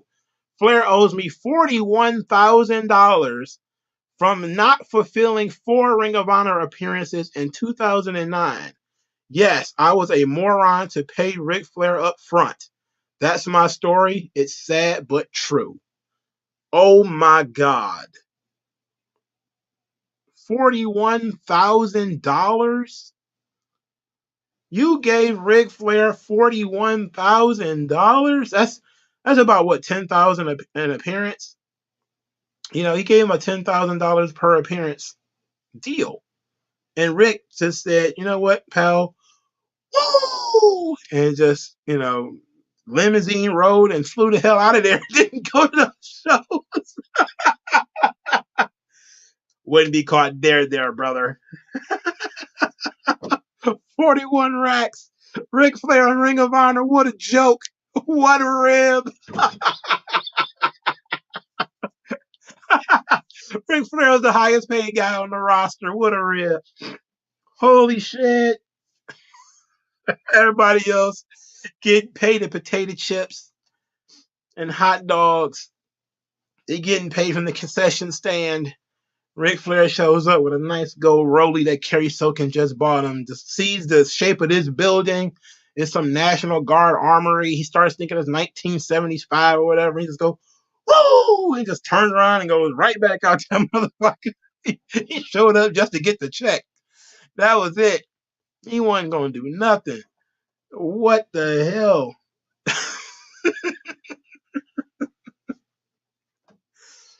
2009. Who was still there in 2009? Wow. Bradley Gamble says, I know some people who were ripped off by Ric Flair no-showing a $300 meet and greet at the Superstars of Wrestling Fan Fest. Oh my God, is that real? Like he just has a history of no-showing events now? Oh yeah, see, yeah, Vince don't like that. That's one thing. Look, you can do a lot of things with Vince. You can't, can't no-show when you've been advertised. Woo! Oh my God, what the hell? Cary Silkin, what a oh God. I don't want to call him a moron or an idiot or nothing like that, but you pay Ric Flair $41,000 up front. Oh my God. What the hell? Why would you? That's what I want to know. This is scary. My God. The Sportster has an interview on Ric Flair. Well, they have an article on Ric Flair. It says, quote, Ric Flair's short-lived and forgotten Ring of Honor run explained. So I'm not going to read this whole thing. I just want to look for something that might be important. So Ric Flair retired in 2008 from WWE. He's looking for something to do in 2009. He's doing sporadic appearances for WWE at this point. He says, for those unfamiliar with Ric Flair's run with ROH, you may be asking what Ric Flair even did during his time with the hot independent promotion. For those wondering, Nature Boy did not wrestle for the company, and instead was brought in as an authority figure as styling and profiling. Ric Flair debuted in the main event, a ROH World Championship match between Nigel McGuinness and Brett Albright. Oh God. I guess Nigel McGuinness must have been the A side of this situation where he got potato chips with his turkey sandwich. While Flair didn't wrestle, he would clear the ring during his debut. What's happening here? Okay, clear the ring during his debut, arriving as a big star in the smaller promotion. Following the event, which featured a number of future stars, including Seth Rollins, Bryan Danielson, Eddie Edwards, Sami Zayn, Kevin Owens, Kenny Omega, and Claudio Castagnoli, Ric Flair was named an ROH ambassador, giving him on-screen authority in the company moving forward. Flair continued appearing for Ring of Honor in 2009, though he will return to WWE in May and June for a few appearances. Following Ric Flair no-showing an ROH event in Canada, the company announced that they were suing Ric Flair. Sharing details of his deal with the company, ROH revealed that they were paying Flair $10,000 per appearance, on a top of an additional $35,000 to serve as the company's on-screen authority figure. Ah, damn! Damn! He was making more than the people in... He was probably making more than the guy who rented the building. Wow. Wow. Wow. Usually that kind of heist, you need 10 more guys. You need a drill. You need to find somebody's vault. You got to rob a casino to get this kind of money.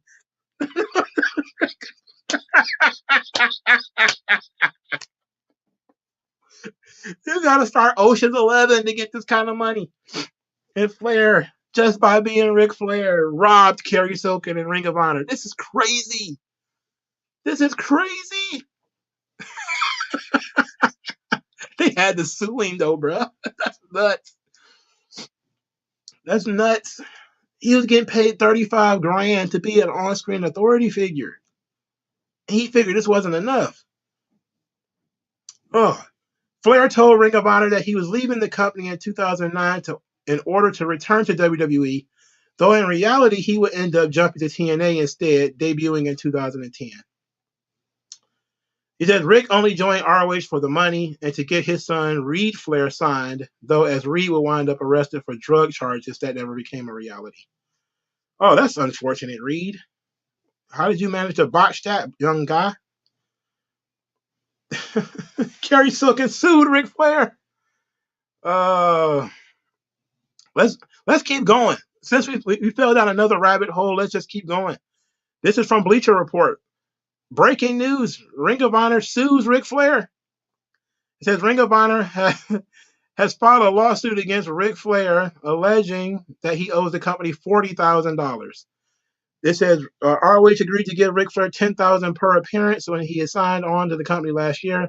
Flair missed a date in Montreal and has not paid back the $10,000 for that show. Ring of Honor agreed to pay $35,000 to become the authority figure on ROH Monday Night Show on HDNet. Flair only made one appearance, then announced to the fans that he was resigning because his relationship with WWE. But Flair never returned to WWE and is now with TNA. The rumor circulating as to why Flair signed with ROH was that he wanted his son Reed to work there. However, Reed Flair was arrested on drug charges and never debuted for ROH. Ric Flair's financial troubles have been talked about for the past year when rumors resurfaced of him owing multiple people and promotions money. Amazing. Amazing. This is a tremendous story. Woo! Oh my God. Ric Flair, man. Now, he is notoriously terrible with money. Like Rick, he's laughed about it, not just the alcoholism, the philandering and everything, the divorces and all that stuff. But he's just notoriously bad with money. Like, he's just horrible with money. Flair he decided, hey, you can't take it with you when you die, but like, damn, you do need some for tomorrow, brother. How many times has he gone bankrupt, for Christ's sake? Never mind how many times that he got sued. How many times did he go bankrupt? So Reed Flair died in 2013. Oh, that was unfortunate. That's insane, bruh. I gotta tell you, I was not expecting to fall down the rabbit hole as far as I did. But Jesus H. $41,000. And Cary Silkin is like, where is my money?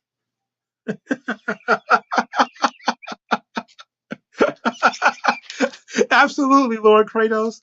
Samoa Joe, fat and sweaty in the ring. This is why the company is in the damn shape it's in right now, because of crap like this. Well, I think he was in TNA at the time. So it would have been Nigel McGuinness or somebody like that. With the spikes and everything in his head. He's all bloody and sweaty and everything. Oh, hell no. Man, that's insane, bro. 41 racks. 10,000 a pop. And he skipped 10 of them joints. He skipped 4 of them joints, I mean. Wow. You pay me $10,000 a show? I'm there. Like, really, I'm showing up. I get paid far less than that. I show up every day. I even show up sick, brother. Shit. 10 racks? You had to cut my head off for me not to be there. Flair's like, hey, screw it. I got cocktails to drink. Shit, in 2 years he could have bought the library. If he had just stayed, he could have bought it. He could have bought into the company and just said, "Hey, let's be partners." Ah, Ric Flair dangling that check over the head of the roster. It was mine before sure. Your damaged goods, Ring of Honor. Your damaged goods. Fuck them. Woo! Man, what the hell? No wonder everybody hates Ric Flair.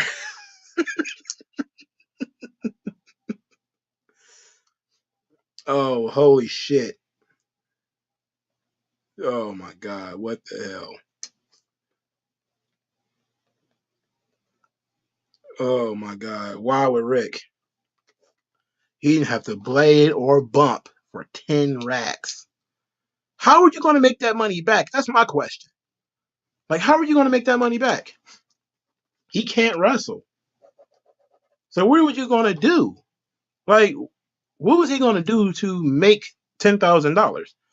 Outside of appear on TV, were you going to sell t-shirts? Were you going to sell some kind of merchandise? Like, what were you going to sell in order to make that money back? You were still running small buildings with your half pint musty roster. These guys, Ric Flair, like he's got to be the highest paid. He probably made more money off that deal than Cary Silkin did.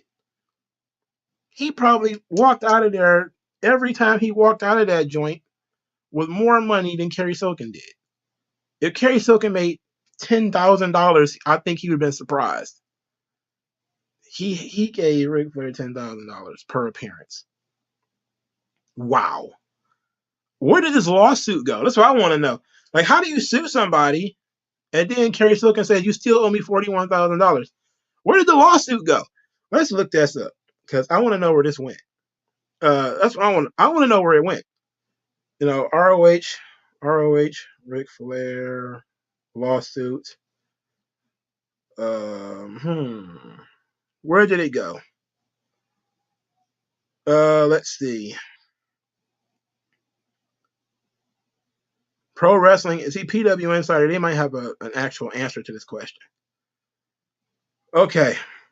Here's the story again. In January 2010, Ring of Honor, then owned by Silkin, filed a lawsuit against Ric Flair in Bucks County, Pennsylvania, alleging Flair owed the company $40,000. The lawsuit stemmed from Flair failing to live up to his contracted obligations as the ROH ambassador on ROH HDNet tapings and ROH live events in 2009. At the time, ROH's lawsuit alleged that Flair was originally signed to make 5 appearances at ROH house shows for $10,000 per appearance, but Flair failed to appear at a scheduled ROH event in Montreal in July 2009 and failed to return his $10,000 payment for that event. The lawsuit also alleged that Flair only attended one ROH on HDNet taping after coming to terms with the group to perform in an authority figure role. Flair appeared at one taping and then the next set made a brief announcement to the live crowd that he was resigning from the commission due to his relationship with WWE. The lawsuit noted that Flair was paid $35,000 for the TV appearances and in the end only made one appearance. During his run with ROH, Flair also shot an angle to get involved during an ROH title match in New York City, then left during the show, literally walking out the front door of the Hammerstein Ballroom. The lawsuit was never resolved as it was dropped by ROH when Silkin sold the company to Sinclair Broadcasting in May 2011. Sinclair later sold the company to Tony Khan. Wow, he gave this guy 41 in advance. That's crazy. That's crazy. That's crazy how a lawsuit could just disappear like this. Like, that's a lot of money. That's a lot. He didn't refile the lawsuit. Like, that's a lot of money. I'd have refiled him. I'd be like, no, you ain't going nowhere. Oh, I heard you got 300 racks for your last match. Where's my 40? I need that 40. God, man, Bond villains steal $40,000, man. That's the kind of shit. That's the kind of shit you see. That's the kind of shit you see in novels, man. Like, how did you get away with this? How did you beat this? That's what I want to know. Ric Flair got to be the luckiest man on planet Earth. You know, to just have a $40,000 lawsuit evaporate because the guy who was suing you decided to sue the company for somebody else. Decided to sell the company to somebody else who was then dumb enough to let you steal from the company and just disappear. Wow. I wouldn't be surprised though that if it really got bad for him, Triple H would have paid it. Somebody like that probably would have paid it for him. That's the thing about Flair. He knows who he can work for this kind of stuff. And Vince has always been one of those guys. And Triple H has always been one of those guys. He's already known that the WWE will help him rehab his image, like what they did with the Dark Side of the Ring, Ric Flair, that kind of stuff. He's in with those guys. They're all marks for the Nature Boy. So, and that too, Bradley Gamble, is likely Conrad, willing to slide him some money under the table, him being a super fan, and now being, son-in-law. And I didn't know Conrad was so rich until I saw, WWE Archives. And I was like, whoa, Conrad, you got all this money? Where you get so much money from, Tubby? But he owns his own business. He probably has for a long time, so I'm not surprised. But Cary Silkin, man. Wow. Just imagine if he was like Michael Elgin or something like that. Not even Seth Rollins. Like, I'd still be annoyed. Like, Seth Rollins probably makes millions of dollars right now. He's not that upset about it. I would look at that and be annoyed though.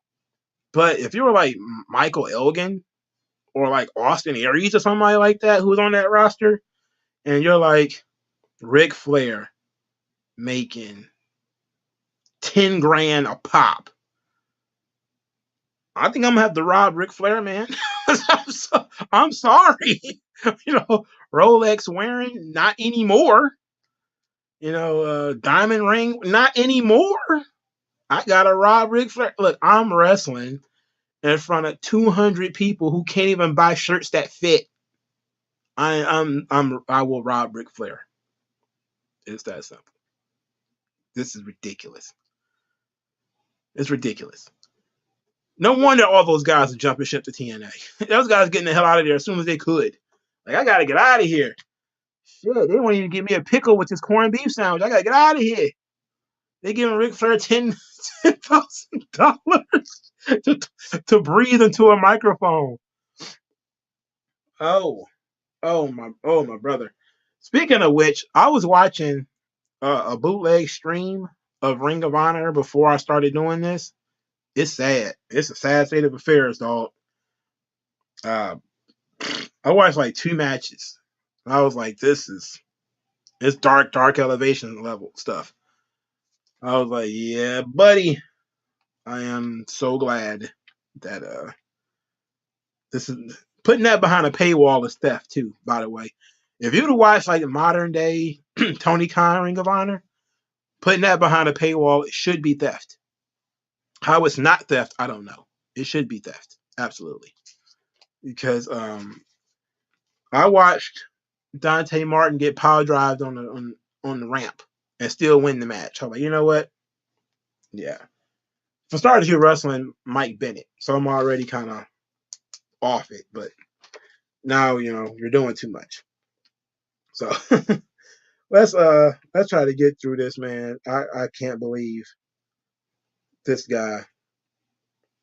All right, our next thing, Valentina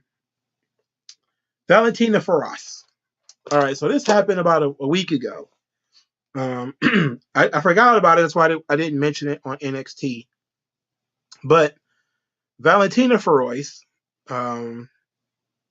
it was somebody was snooping on her account, her Instagram, and found that she had liked a post from a Brazilian politician who was making fun of trans people, and they started yelling about her being transphobic.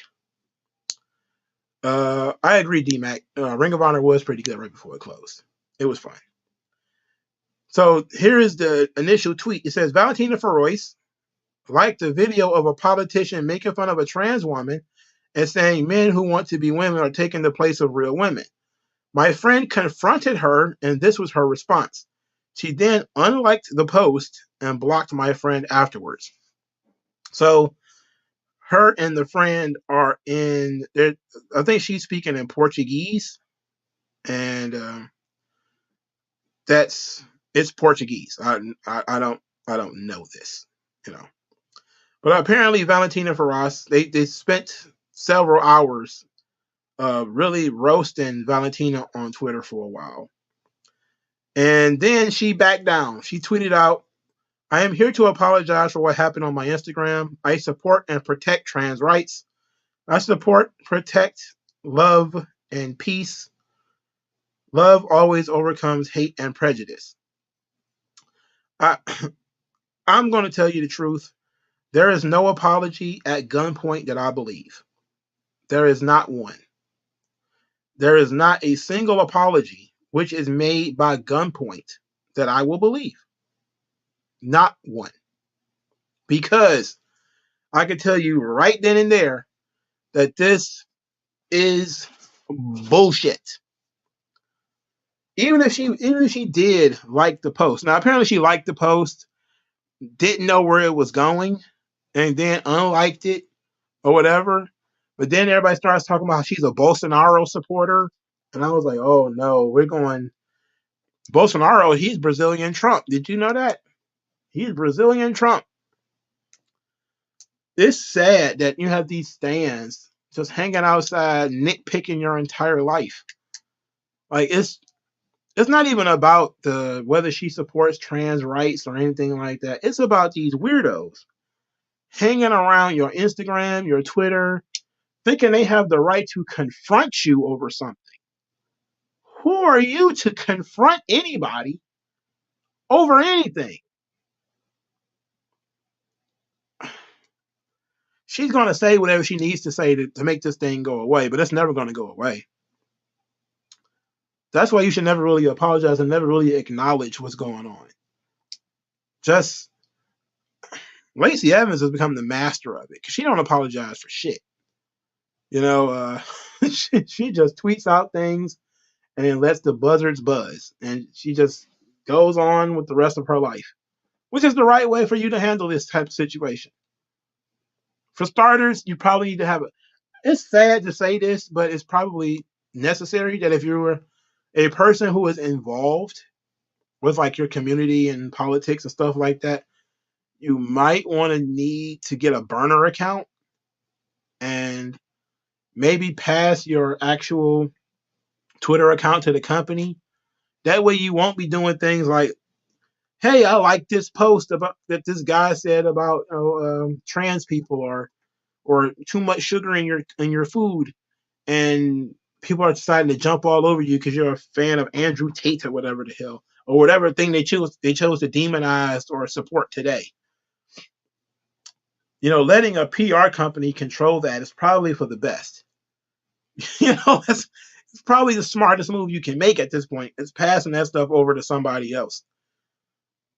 Instead of just having these weirdos constantly complain and bitching and moaning. And look, I don't know how she feels. I don't know that much about, Portuguese politics. I don't know, not Portuguese. I'm sorry, Brazilian politics. I don't know anything about Valentina Furoz really anyway. And the only thing that people know about her now, they never seen her. They don't watch NXT. They've never talked about her before. But now everybody's like, oh, she's a transphobe. I can never stand. It's like, oh, look, that ain't the kind of fans you want anyway, Valentina. Trust me. You know, those are not the fans that you want. Anybody who is that offended because you could have hit the button by accident. I have liked things by accident and then quickly unliked them. I have been tricked by things. You see something, you're like, oh, this is cool. You hit the like button and then you unlike it later on. You know, I've been tricked by things. It happens. I shouldn't have to explain that to every single weirdo who comes anywhere near my social media account. You know, it's too much pressure. It's entirely too much pressure. And you see a lot of people can't handle it. You know, a lot of people cannot handle not being liked, especially women. They are quick to conform. They're like, oh no, I support trans rights. You know, she's probably going to come out draped in a trans flag after this. Like, oh no, she's like what? She's under the age of 30, I think. So she's definitely going to come out and be like, you know, proud out as much as possible at this point. But I don't believe anything. You know, it's the same with to double back to John Cena, what we talked about earlier. If Cena would have given the mob what they wanted, they still would have ate him alive. You know, he still would have got eaten alive because he was friends with Vince McMahon all these years, because he's known him all of these years, because he went to the birthday party. There is no apology that you can possibly have that's going to be sufficient. So it's best not to apologize, especially not for anything like this. You apologize for things you do to people that you piss off, not something that you did that somebody chose to get upset about. I never understood that. You live your life however you want, and you feel the need to apologize because somebody got upset about some beliefs that you hold that you didn't, force upon them. It'd have been one thing if she'd have attacked somebody and says, yeah, she attacked Nyla Rose and said, you're a man or something like that, and then apologized to Nyla Rose for it. That would have made sense. But for you to, I liked a post that's in my native country, and then all these English speakers showed up out of nowhere telling me what I should think and what I should believe about my own home country that they've never been to, that they don't know anything about, that they only know because they Googled Bolsonaro's name on Twitter. They had all of a sudden they're the Secretary of State. It's the same thing with Saudi Arabia. Everybody becomes the Secretary of State when when these things happen. Like, you don't know shit about Brazil. You don't know nothing about Brazil. But all of a sudden, a wrestler liked to tweet and Bolsonaro is Trump. It's like, oh, really? Oh, how orange is he really? He's not that orange, so he's not Trump. So it was a very weird situation. It's about 4 or 5 days old. I wanted to make sure I touched that. We're getting close to me having talked about everything that I wanted to talk about. You really only got 2 more things left. The New Japan Cup is awful. The New Japan Cup sucks. I tried watching that shit twice already. It's a bunch of tag matches and then one singles match that's a tournament match. I think I fast forwarded through one show and then just to get to see what the match was, and it was like Chase Owens and somebody else. I just turned that shit off. And I was like, you know what? I'm going to pass, dog. I think I'm going to pass. I like the New Japan Cup because it's a tournament. It's single elimination. Typically, I like those. I tried to watch it again. The second time I tried to watch it, it was Hiroki Goto. And I think one of those guys from, I'm about to call it Boardwalk Empire. Aussie Open. I was like, what is this? Why does this exist? I don't want to see this. I don't want to see any of these people. So I haven't turned it back to New Japan Cup. And I like the New Japan Cup more than I like the G1 because it's an actual tournament. It's not a round robin where everybody has to wrestle everybody and guys are mathematically eliminated. It's still they're going to have a good match. Good match, Fairy. Sprinkle that all. I'm like, no, I don't care about that. It has no heat. So now I'm at the point where I don't really care what happens in the New Japan Cup. I don't give a shit. Everybody's going to beat Okada anyway, so it don't matter. All right. So let's talk about the WWE Hall of Fame. We'll finish with AEW. So SoCal Val, she did I guess she does a podcast with, Francine or whatever. And in doing so, they were talking about the WWE Hall of Fame. And Stacy Keibler's name keeps popping up for the Hall of Fame. Now, SoCal Val used to work in TNA. She's a big diva stan. That's the one thing about her that I actually do like. She kind of takes up for the Divas era. She's one of the few women who takes up for the Divas era because she says, hey, that's what I wanted to be when I was coming up in wrestling. I wanted to be like a manager or a valet or something like that. She didn't really want to be a wrestler. She wanted to be outside the ring and she wanted to be a personality. And that takes some talent too. There's some really good wrestling personalities who never got in the ring and wrestled like full matches, but they did stuff. They maybe had to learn how to take bumps and everything. But I always respected that about SoCal Val. So she says that she's a super fan of Stacy Keibler, but there's a hierarchy when it comes to things like the Hall of Fame that she wouldn't feel comfortable if she was asked to go into the Hall of Fame before like Mickie James or Victoria or some of the other women.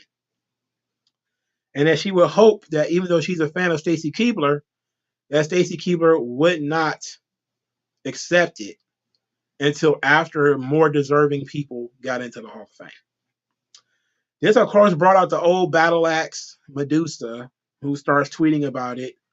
And she took it back even further, saying that the Glamour Girls should be in there and Leilani Kai should be in there. And all of that is true.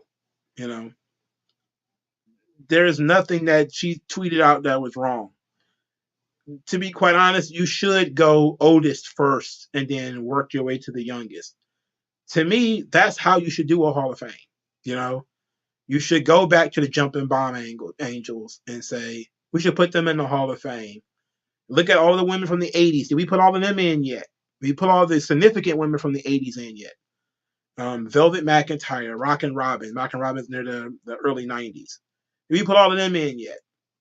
Then you go to the 90s. Sherry, Luna, Miss Elizabeth. Are they in? Chyna. Are they in? Then early 2000s, Trish, Lita, maybe Stacy Keibler. Once they're in, then you start, you come every 10 years. You work your way towards, Stacy Keibler being on stage as an old lady. Not her being on the stage like she just left 5 years ago. Stacey Keibler is not a wrestler. That's the first thing. She's a personality. And that's really what SoCal Val was talking about. And that's the thing that made it different from the position of do all the older women first, which everybody says. Everybody always says, how can you put this guy in the Hall of Fame and this guy's not in? It's like, okay, we've done that 100 times already. What she's saying is there's nothing wrong with putting Stacy Keibler in there, but the hierarchy states you should put wrestlers in first. So she's saying at least get the women's wrestlers in, and there's some women's wrestlers who deserve it more, some of them are still active, some of them are retired. That at least makes more sense to me. Ultimately, Stacy Keibler was she looked great.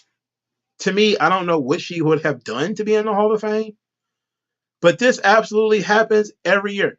And WG Phil is absolutely correct, because that's been the issue with Stacy Keibler and her name keep floating about.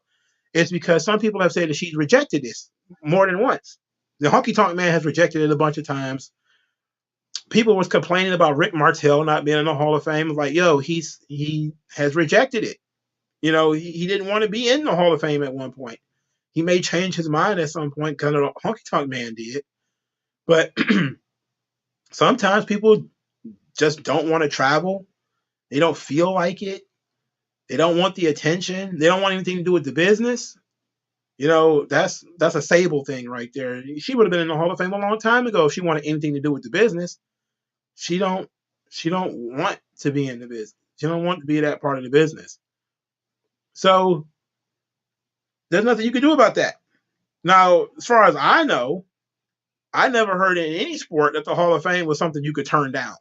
You know, but considering that WWE wants to have, you know, legends contracts, you know, name, image, and likeness, they're selling merchandise and stuff like that.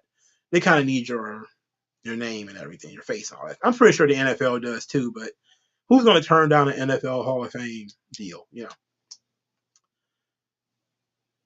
So I understood what SoCal Val and Medusa was saying, and there were plenty of women that probably should be in the Hall of Fame before we get to Stacy Keibler. But here's my controversial opinion. They announced the Great Muta is in the WWE Hall of Fame. Great Muta never wrestled for WWE.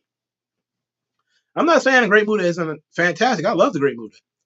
But aren't there WWE superstars who should be in the Hall of Fame before the Great Muta? Same criteria that you said before. Hey, this guy is great, but aren't there other people who are not in yet?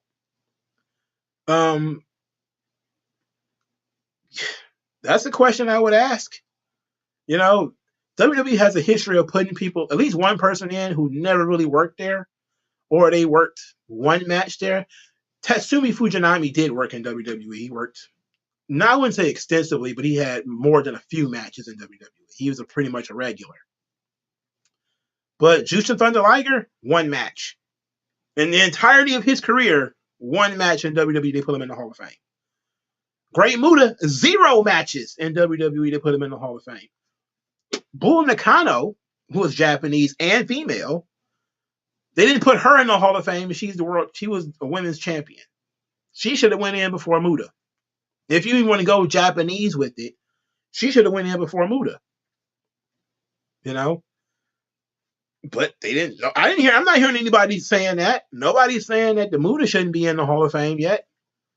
Because it's all selective outrage. None of this shit is real.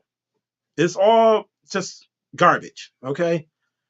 They don't like Stacy Keibler because she wasn't a wrestler. My thing was, I wasn't really a big Stacy Keibler guy when she was on TV. Like, I could take or leave Stacy Keibler. She didn't do a lot for me. Pretty girl, absolutely. My favorite Stacy Keibler moment was her getting an RKO. And pretty much, that's it. that's the list. What's my favorite thing Stacy Keibler ever did? Get an RKO. What's the worst thing she's ever done? I couldn't tell you because I don't remember. All right? I remember her getting in the ring with her legs, and that's it. Like, the legs. I remember that. That's it.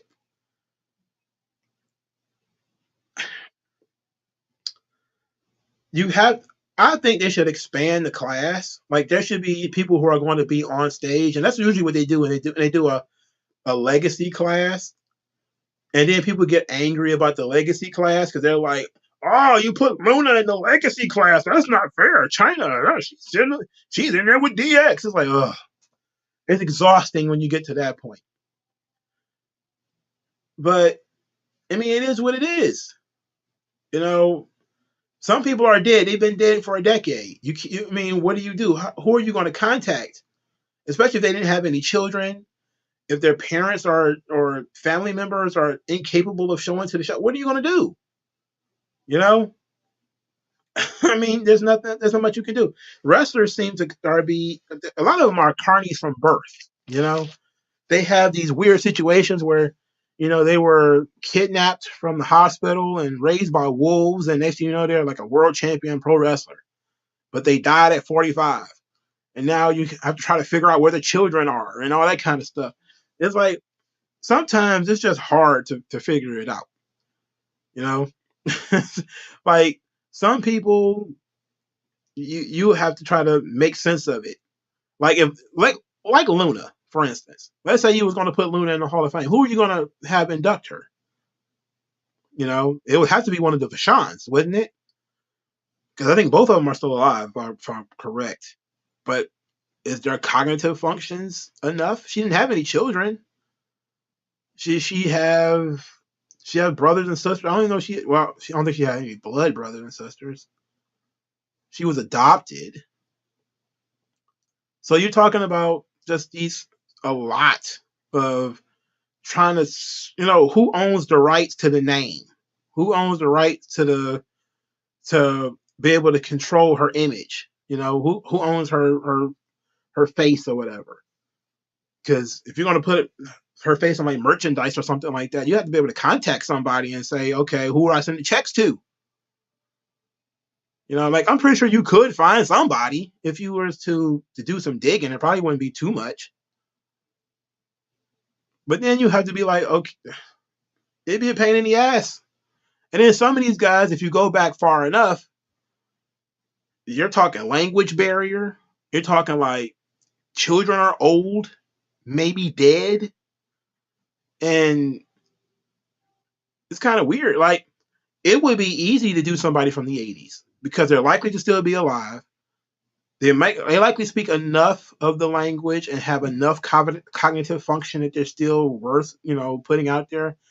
And, people get upset about what WWE did with Bobby the Brain Heenan, where they didn't want to put him out there where he looked like the Crypt Keeper. They wanted people to remember Bobby the Brain Heenan as he was in his prime, at least in the 80s, not, in the 70s, but at least in the 80s and in the early 90s. They didn't want them to see that, decrepit and, beat up old version of Bobby Heenan. And maybe that was due to dignity and stuff like that. There is some dignity issues to be there. You don't really want to parade around somebody who's very sick. So is there a situation like that where somebody's like really sick and you don't want to just parade them in front of a crowd? You would rather wait for them to die? It could be a situation where you're waiting for somebody to die because they're so mean-spirited or they're so stubborn or whatever, Randy Savage is one of those guys. He was so stubborn, he probably never would have done it if he was alive. So you're like, what do we do?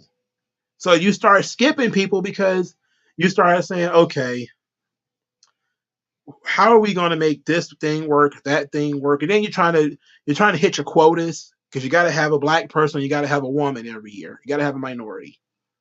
You can't just put in who you want. You got to structure your thing so that everybody will feel represented. Even though if you were being fair, sometimes you would have to have 3 women and 2 men, or all men, or all women, or 2 black women and 1 gay woman, or whatever the case may be. That's how you would put it together. If that's how you were really doing these things for real, you wouldn't be too concerned about, we got our black quota already. So it's like, get the fuck out of here with that. But that's how they put these things together, unfortunately. So I'm sitting back saying to myself, Great Muta, great choice. But if you're looking at Japanese pro wrestlers, that's at least 4 who should be in there before him. He never worked in WWE. Bull Nakano did.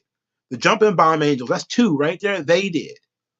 Aja Kong worked in WWE. She should have been in the Hall of Fame before Great Muta. Maybe even, I'm not going to say Hakushi. I'm not going to say that because I'm not going to go there. But there's people who should have been in the Hall of Fame before Muta, if we're going to put it like that.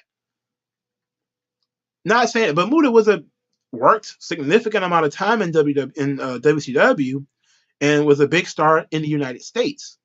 So doesn't that count for something?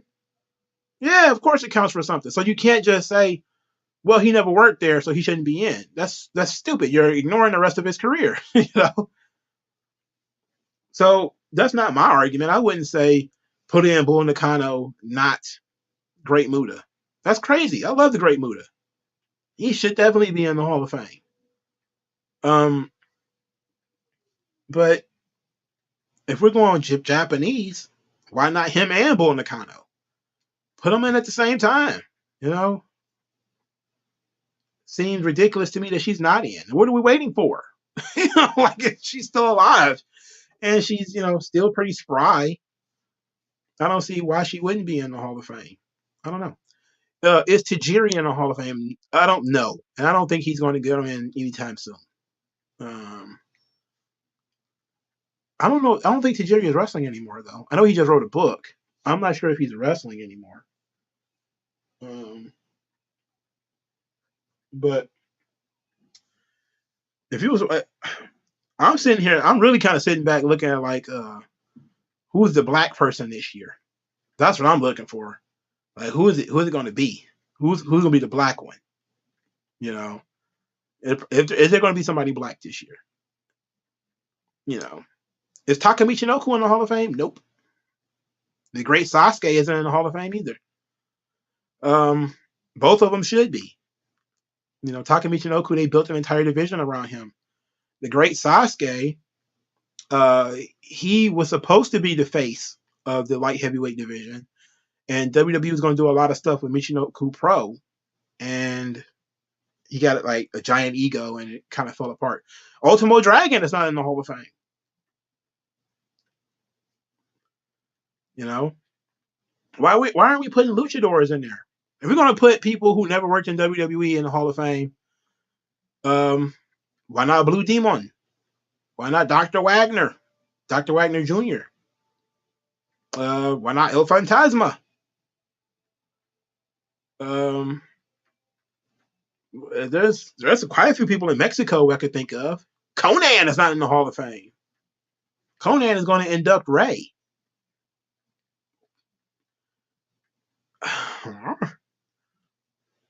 Well, Muda is a minority. He's Japanese. But I definitely think they will put Umaga in the Hall of Fame. I definitely see that coming.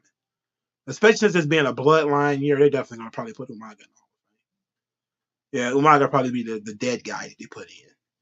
And they're probably going to have the entire bloodline on the stage or whatever.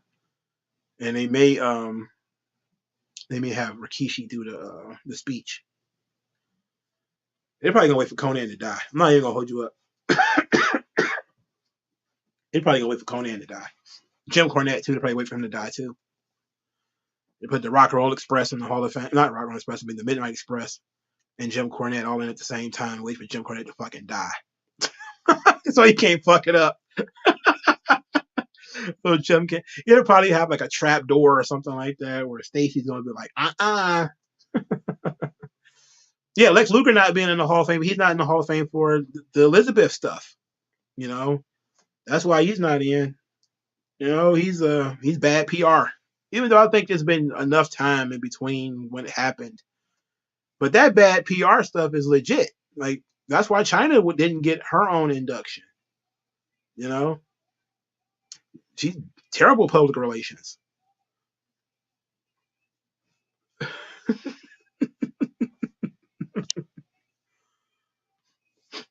I hope it's the Midnight Express. I really do. They should definitely be in the Hall of Fame.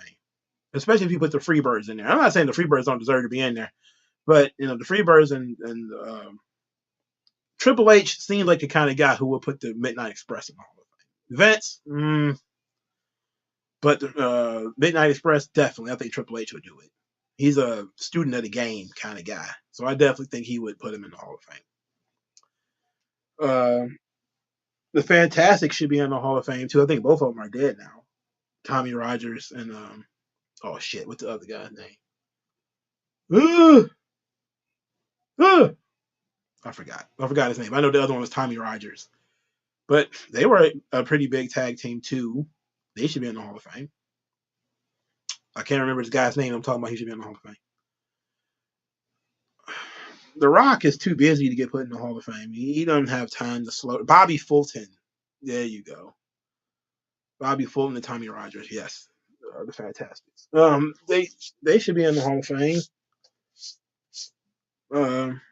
Unless there's something about it, something about them. Sometimes there's some weird stuff going on with those guys from the 80s. They got like weird stories about them. And that kind of keeps people from not putting them in, again, drugs, alcohol, domestic abuse, you know, rape accusations, shit like that. That keep them from getting into the Hall of Fame. You know, so that's what they, you know, Fabulous Moolah, that kind of situation. Finley's a good choice. William Regal's also a good choice. I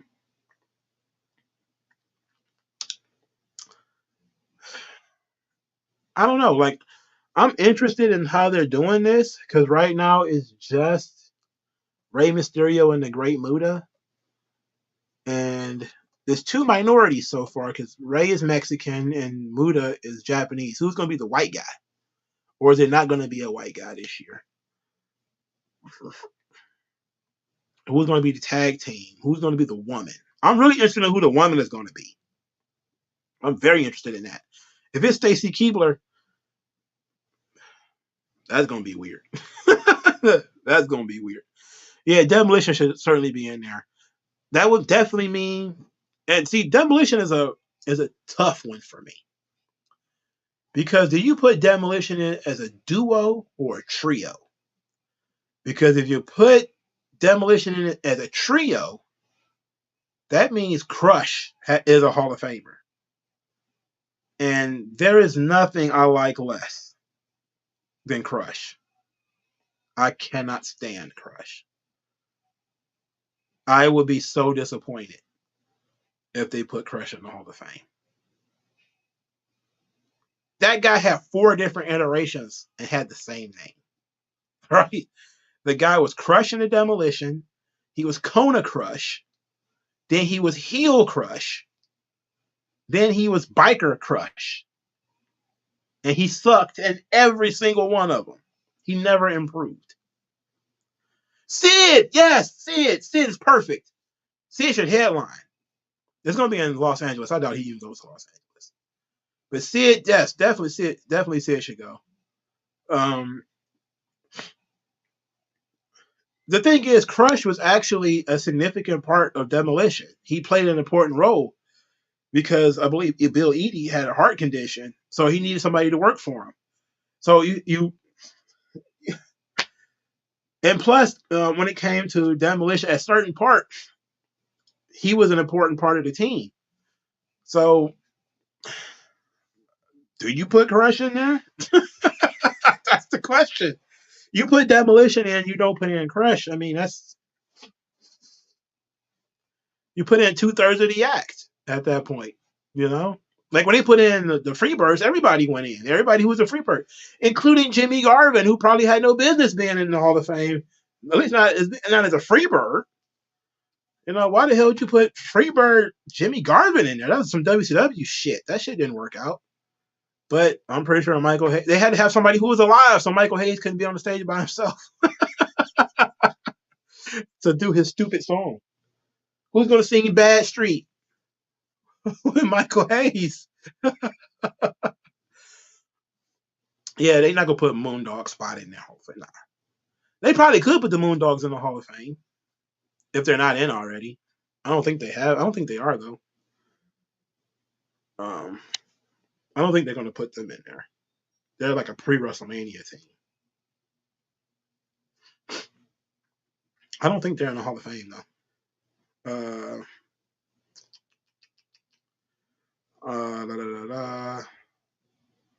I don't see that.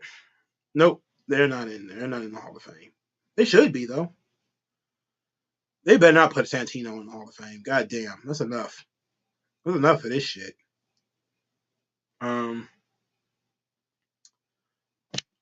Yeah, you can put the Moondogs in the Hall of Fame. R-Truth would be an interesting choice. That would be an interesting choice because it wouldn't be controversial. It would be surprising, but it would still piss people off. They'd be like, wait, R-Truth is technically still active. He's injured right now.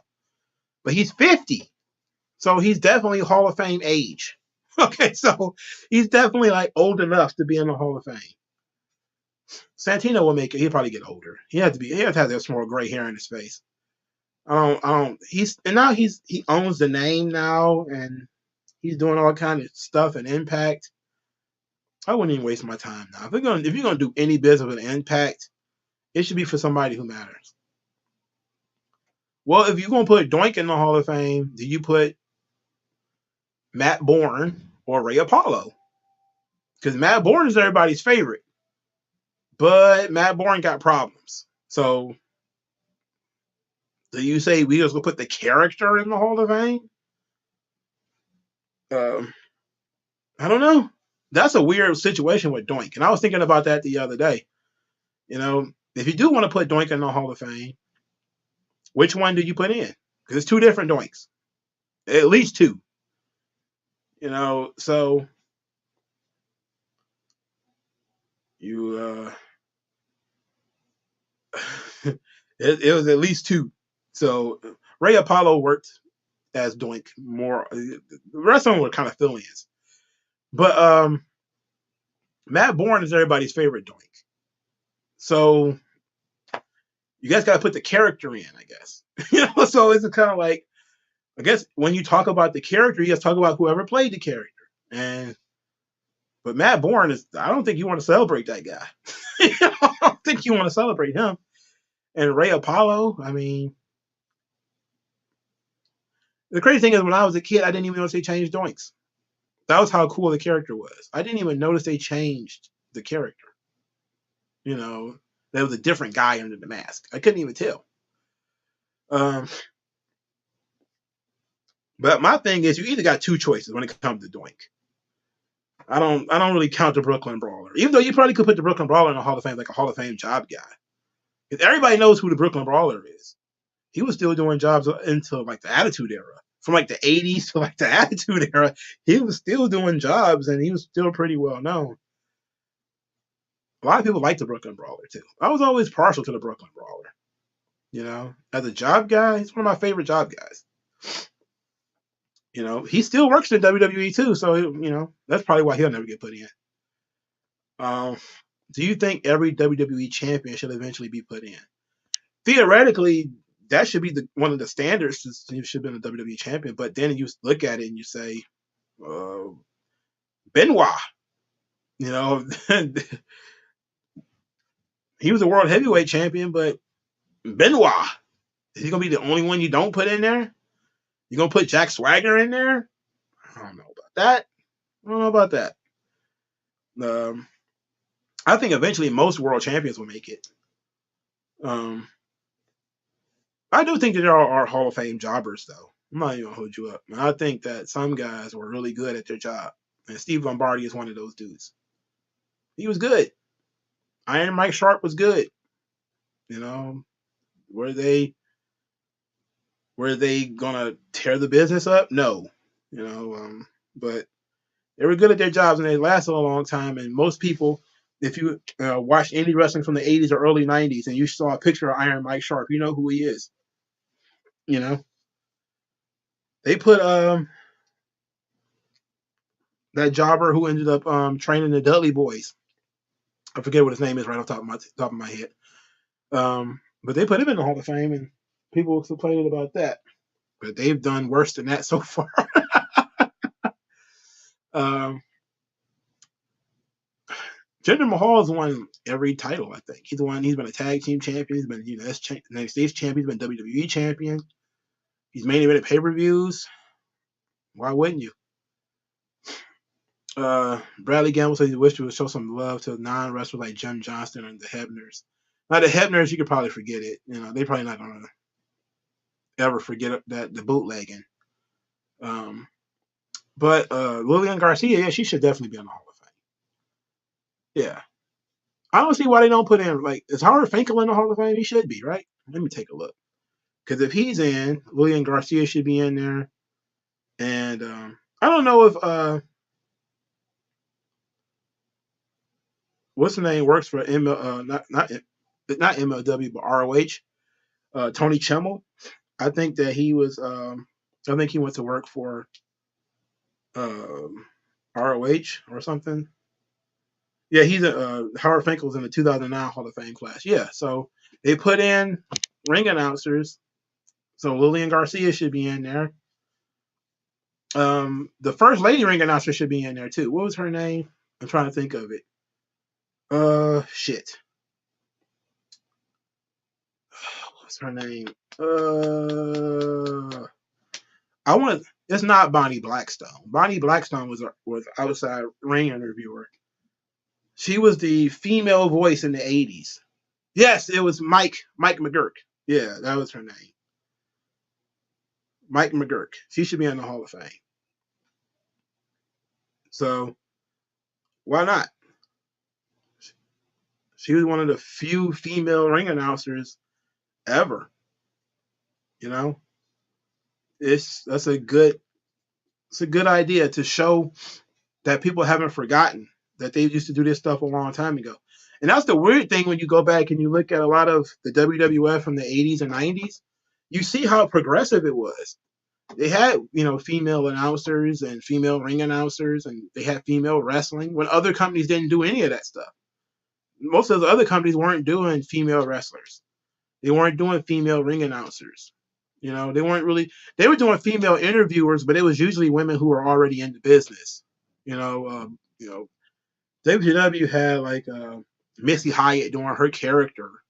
She was doing character work as a backstage interviewer. She wasn't really like doing shit, But like hired people specifically to be ring announcers and stuff. That would be interesting. I would definitely put her in the Hall of Fame.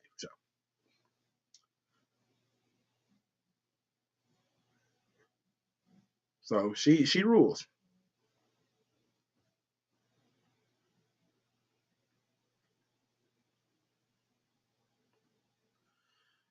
Wow.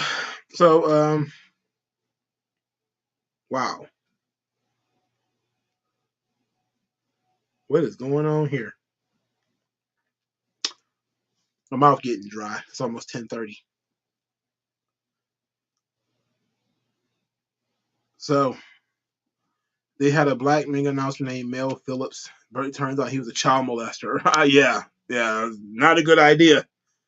Maybe it wasn't a good idea when it comes to the black ring announcer, right? At least not that specific guy. That wasn't a good idea. Mel Phillips ended up being a guy who was obsessed with young boys' feet. Who the hell is that wants to deal with that guy, right? How that guy never got arrested, even despite all the information against him, is pretty ridiculous. Pretty ridiculous. All right. Yeah, he was the guy in the Ring Boy scandal. I think he was the one that Tom Cole was complaining about specifically. So it was that was an ugly look. But at least you could say, people act like WWF was never progressive. It's like, where else were you seeing Polynesians as much as if you're not like I remember seeing like that remember that VH1 show I Love the 80s? I remember RZA being on there and he was talking about wrestling introducing him to Polynesians. He said never seen a Samoan before in his life. He didn't know they existed until he started watching wrestling and saw like the Wild Samoans. Like so it's like there's a lot of people that were like that. Like I just thought Rikishi was black when I was a kid. I was like, oh, he's just like me. Like I used to think. I also thought Mark Merrow was black, so that should tell you something. But it never occurred to me like there were islanders. So there was a lot of. So people talk about the depiction of the Polynesians, which you can argue about the depictions all day. At the end of the day, though, they weren't popping up anywhere else. I think they were only in wrestling and football. That was it. And they weren't really that well represented in football yet. Like a lot of the NFL is Polynesian now, but back then, not so much. So, all right, y'all. I think it's time to lock this thing up. He said, to be fair, Islanders act black.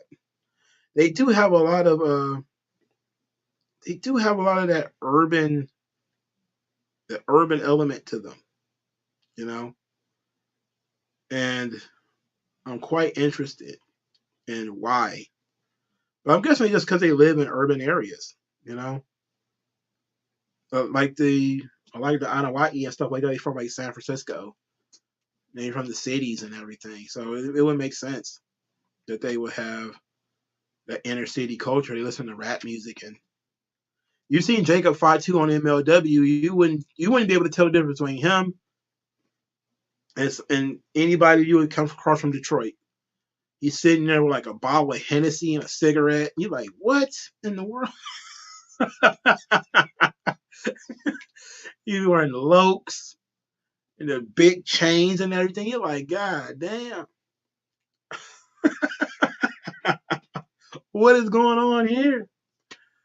When I saw Fatu, we're gonna make a change. I was like, he a homeboy. I didn't know that. Of course, my dumbass brain couldn't put it together that he was the same guy from the Head Shrinkers. If I'd have thought about it, I probably would have noticed. But at the same time, I was 9 years old, and I didn't give a damn. I didn't give a damn about that at all. I tried to watch MLW today. It didn't work out. I found it on a pirate site. I think I watched a little bit of it. It's I think it's the Microman stuff, dog. I'm kind of burned out on that. I'm kind of tired of the Microman shit. But I did like the Enzo promo when he was talking about calling the cops on people. That was fun. That was fun. You know, I did like that. That was the only thing I liked about it on the show, though. I didn't like anything else. And I guess Taya picked her opponent that she's going to end up dropping the belt to. Especially since she's already popped up on AEW. So we know she's about to probably lose that belt. And she's probably about to lose her belts in Impact, too. Because we already know she's gone. So, unfortunate. That's what you get for taping things 2 months in advance. Your storylines are blown because people are watching more up-to-date products. Sorry, not sorry. Smarten up. MLW is shot very strangely. I like it though. They tried to borrow from Lucha Underground. I don't know why though. You know, Court Bauer, his cutting edge professional wrestling, or whatever the fuck he said, and it's basically just ripping off Lucha Underground, cutting edge my ass. Oh, they lost the belts tonight? Okay. Is it me, or does Kylan King look a lot like Bailey? Or is it just me? They look like they could be cousins or something. I like Kylan King. She's pretty good. She just reminds me a lot of Bailey. I don't know why. They have been aping Lucha Underground for 3 years now. It started out good because they brought back Matanza, not Matanza, but shit. What's shit? Ricky Banderas. What the fuck is his Lucha Underground name? Mil Muertes. They brought back Mil Muertes. Why is everybody talking about Heath Slater? She doesn't look nothing like Heath Slater to me. She's got that Bailey chin, where they look like they might be like distant cousins. Just like ECW, Lucha Underground will never die, and people refuse to let it die. Yeah. Look, I like Lucha Underground too. I like the first 2 seasons. I'm not the last 2. The first 2, yeah. I like those first 2 seasons of Lucha Underground. They kind of went overboard when they started like eating people and Aerostar was flying out of buildings. I'm like, wait a minute. Can we not? You know? When you kill a guy and then reintroduce him as his own father, I think you've jumped the shark. Steve Macklin should beat Josh Alexander. Anybody should beat Josh Alexander. But yeah, Steve Macklin's probably going to end up winning the belt. If not him, then who? You know, they're going to have to bring in a ringer. You know, maybe do some kind of Forbidden Door thing with AEW and put another AEW belt on the guy. Oh yeah, speaking of that, let's talk about that real quick. This will be the last thing I'll talk about before I leave. They actually gave Scott D'Amore a promotion. Scott D'Amore, who produces one of the most milquetoast pro wrestling shows, Anthem actually promoted him to now. He basically just runs Impact now. I think he was. I don't know what the exact title is. I'm not sure, but he essentially runs the company now, and everybody answers to him. And I'm looking at this thing like, look, I get it. Scott D'Amore is more dedicated to that company than I think anybody. That's a positive. I will always give people credit for having some loyalty, especially to people who have never done anything wrong to you. But brother, Impact, as produced by Scott D'Amore, is one of the most bland, vanilla ice cream with no vanilla. It's not very good. Yeah, I talked about that on Wednesday, WG Phil. You're not following the product. So I certainly talked about Jon Moxley and Sammy Guevara and some other guys not being happy about it.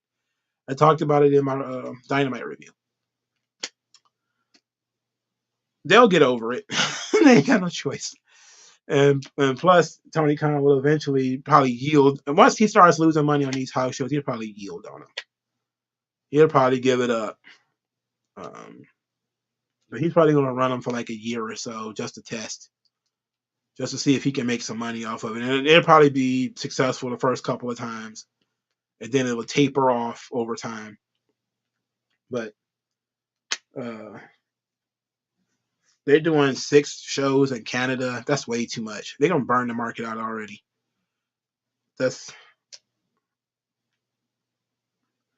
We'll see if they actually get paid more. They better get paid more. Noseman is trying to change Butch back to Pete. Well, it's not going. I can't say that I'm surprised. I heard about that. I can't say that I'm surprised. I just don't know if it'll actually work. You only made it for the QTV part. Yeah, I'm pretty sure. QTV is trash. Oh, that was so bad.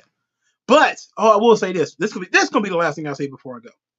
I found out who that woman is in that scene because somebody retweeted a picture of her onto my timeline. Hey, Mongo, hey, you say you don't know who she is? This is who she is. Apparently, her name is Harley Cameron. And she was one of those women that was singing I Got a Spell on You or whatever with Shotzi and whoever the hell else was singing with her. Scarlett Bordeaux, I think. She actually has a decent singing voice. But she's a female wrestler, blonde, just a knockout. And they chose to put her with QT Marshall. I'm floored by that idea. You have this chick who's pretty hot, who has a talent, and you decide to put her with QT Marshall. Why? Exactly. For what purpose? Exactly. And apparently she's been under AEW contract for a while because she's there's pictures of her going back like a year or two.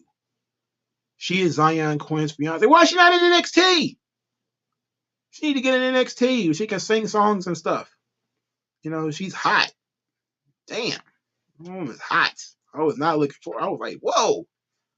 Because I wasn't paying attention to that guy. When I saw that QTV thing, I was like, ugh. But then I really remember there was a blonde in there. I was like, okay, whatever. But then somebody just happened to mention who she is, and then I saw her, saw a picture of her. I was like, oh shit, whoa. She got a little Eva Marie energy. But she can sing. She's trying to learn how to wrestle. Apparently, I wouldn't put her in the factory. I wouldn't do that. That'd be a waste of everybody's time. She might have some talent. At least put her with somebody who's going to do something where she can be on TV. Harley Cameron. She is apparently a female wrestler who they put with QT Marshall, and she was an extra in the QTV scene with the other bum, QT Marshall and Powerhouse Hobbs. I still don't know who that other guy is. Nobody told me who he is. But when it comes to hot chicks, people are sure to tell me, "Oh, she's a hot chick. You should know who she is." Like, okay, let's see if I remember. But apparently she's a blonde now, and most of her really hot pictures, she's got red hair, but she's like a blonde now. She's hot, dumb hot. Apparently she's Zion Quinn's fiance. She needs to get an NXT. Like Zion Quinn with that hot chick. Oh, they give Cross and Scarlett a run for their money. Aaron Solo. Aaron Solo. Why that name sound familiar? Has he been in AEW this whole time? This Aaron Solo character? Because that name does sound familiar, but I didn't recognize his face. And like I said, I've seen every episode of Dynamite, and I don't never seen that guy ever in my life. I swear, I just look at this guy like I don't know who this guy is, but I feel like I should know. Aaron Solo is Bailey's ex-boyfriend. Oh, I wouldn't have known that. Oh, he dropped the bag on Auntie Pam? What is wrong with him? What's his major malfunction? Auntie Pam was out there looking kind of nice the other day. Her booty was doing something different. I like what it do. All right. It's time to punch out, y'all. Thanks, everybody, for showing up. Love you guys, man. Talk to you guys later. Peace out. All right, if Bradley is staying on top of what's going on in these relationships, I have no idea about any of these people. Oh, shit. All right, I'll see you guys later. He was released in the pandemic cuts and joined the factory. He was in WWE? So I want to get an answer to this question before I sign off. Aaron Solo was in WWE? Because if he was, that would explain it. But I also wouldn't explain why I've ever seen him before, because I've never seen that guy before in my life. All right. I don't care that much. I need some water. I'm going to drink some Gatorade. Ric Flair, Robin, ROH did it. That shit tired me out. Yeah, I'm guessing he was, and he was cut at the time. I didn't look it up. I'm just going to...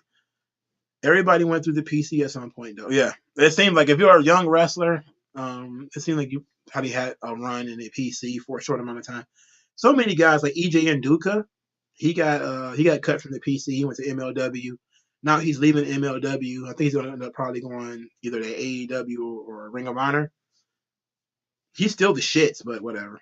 All right, y'all. I'll see you guys later.